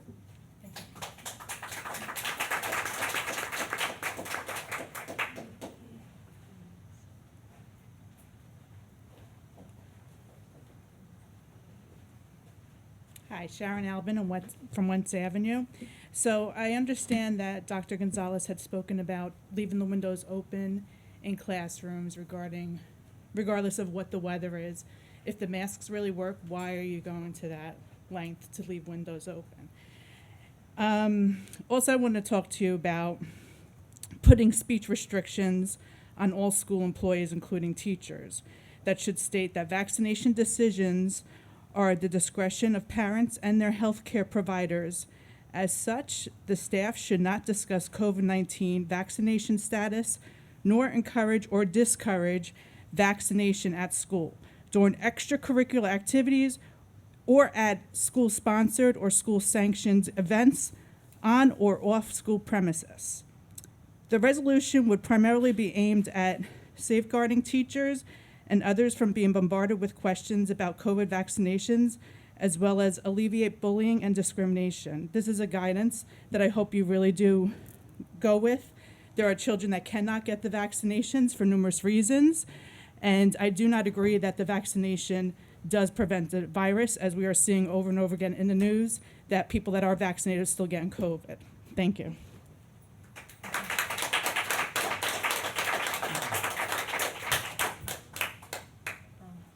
Will you please make sure our masks are in place? Thank you. I know, it's getting late and we're all tired. Anyone else who has yet to speak? We really tried to limit just to one time per session. Spoke more than once. Because they spoke during the first period and then during the second period. No, they spoke twice during the first session. Yeah, yeah. I don't think so. Anyway, let's let this gentleman speak. So my name's Ash Nanki. I live at 526 Hillcrest Avenue. I got a sixth grader in the school system. And let me sum up CRT, racial literacy, diversity, inclusion. You smiling at me. It's garbage. I'm going to give you that so you guys can hear it right out. How do I know that? I'm a brown person, okay? I grew up in Ohio, and I was the victim of plenty of racism. I used to get my ass kicked in 5th and 6th grade every time I walked out to the bus stop because my hair was black and my skin was brown. Am I your victim? I'm not your victim, and my 6th grader is not your victim. You think these white people back here that I never met before are my oppressors? These people aren't my oppressors. My kid plays with some of these kids, the other kids of these parents who are back here. You know who the real oppressors are? The real oppressors are the people who sit up in these places of authority, roll your eyes, make your smirks. Oh, you know, he doesn't know what he's talking about. Oh, we know better than him. You don't know better than me. You shouldn't be teaching white people that are here today that their kids are going to oppress my son. You shouldn't be teaching my kid that he's oppressed, that he's a victim, that he has to take some other path than other people have to take. That's not true. I went to college. I went to law school. I've been a trial lawyer for 20 years. I have my own practice. Nobody in this room oppresses me. Nobody in this town oppresses me. And nobody at this board oppresses me.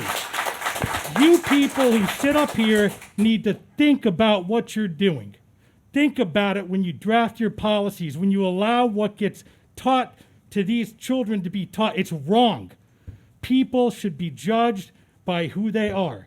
The skin color of a person does not matter. Plain and simple. I can't put it to you any more clear than that. You want to talk about CRT? You know who I'm looking at.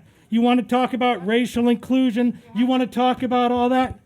Talk about it. Have a reasonable discussion about it. Don't force it down people's throat by people sitting up here. Oh, we think this is great. We think this is best. What do you people know?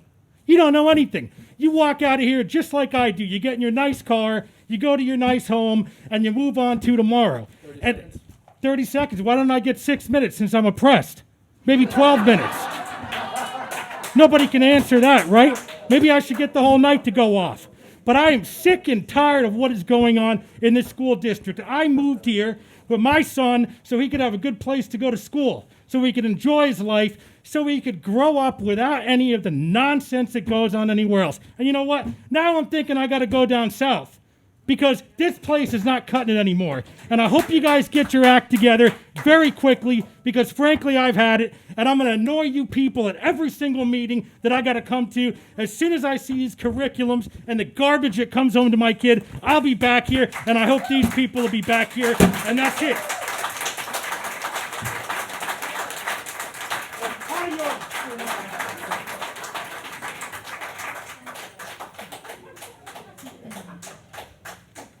You really want to follow that? I just want to say equity, and you guys say it. Come on up. Come on up. I just wanted to say that, first of all, I do. Name and address one more time, sorry. I'm sorry? Name and address one more Oh, time. I'm sorry. Marisa Carnival, 51 Doris Parkway. I do want to address two things. I do agree with a lot of the people in the room. I came here talking about fields, and everyone, is talking about equity, equity, equity. What about the equity of the Edison kids? Like their yard gets to get turned into plastic. I work in an inner city community. I've been a teacher there 30 years.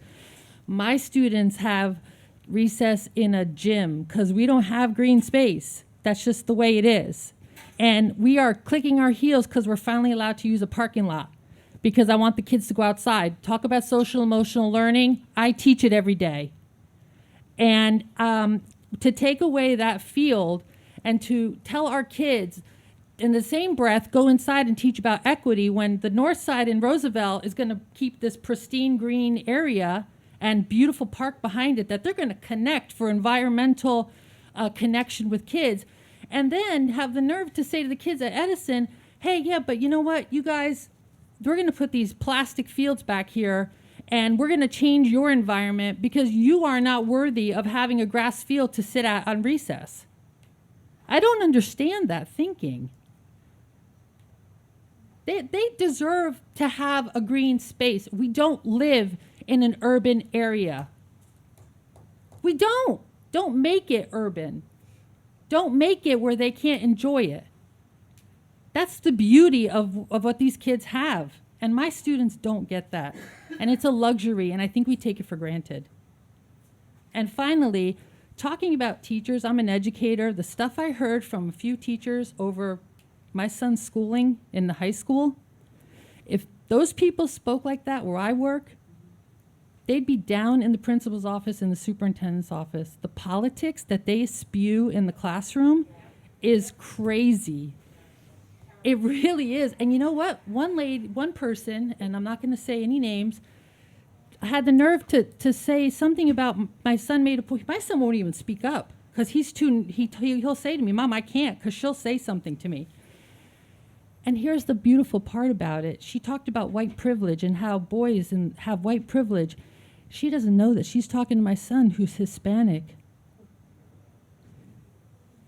And she thinks that because he looks a certain way, she had the right to say that to him. And I said, you should have told her. And he's like, Mom, I'm not talking. I'm not saying a word. I don't want to deal with it because he's afraid. And not just him. I've heard from a number of students. And my husband and I scratch our heads and we're like, boy, I don't want to be a teacher in this community. I mean, first of all, I don't know. I'm really shocked by that. And like I said, I work in an urban area and I see more than a lot of people. And I can't imagine what goes on in these classrooms, that these people are not held accountable for what goes on in their classrooms.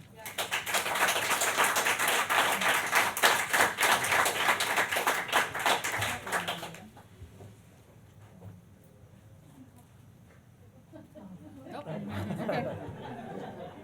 All right. Anyone else? Okay. Seeing no further people up for public comment. Certainly. I did want to make one comment, if I could. We heard a lot about the Edison Fields.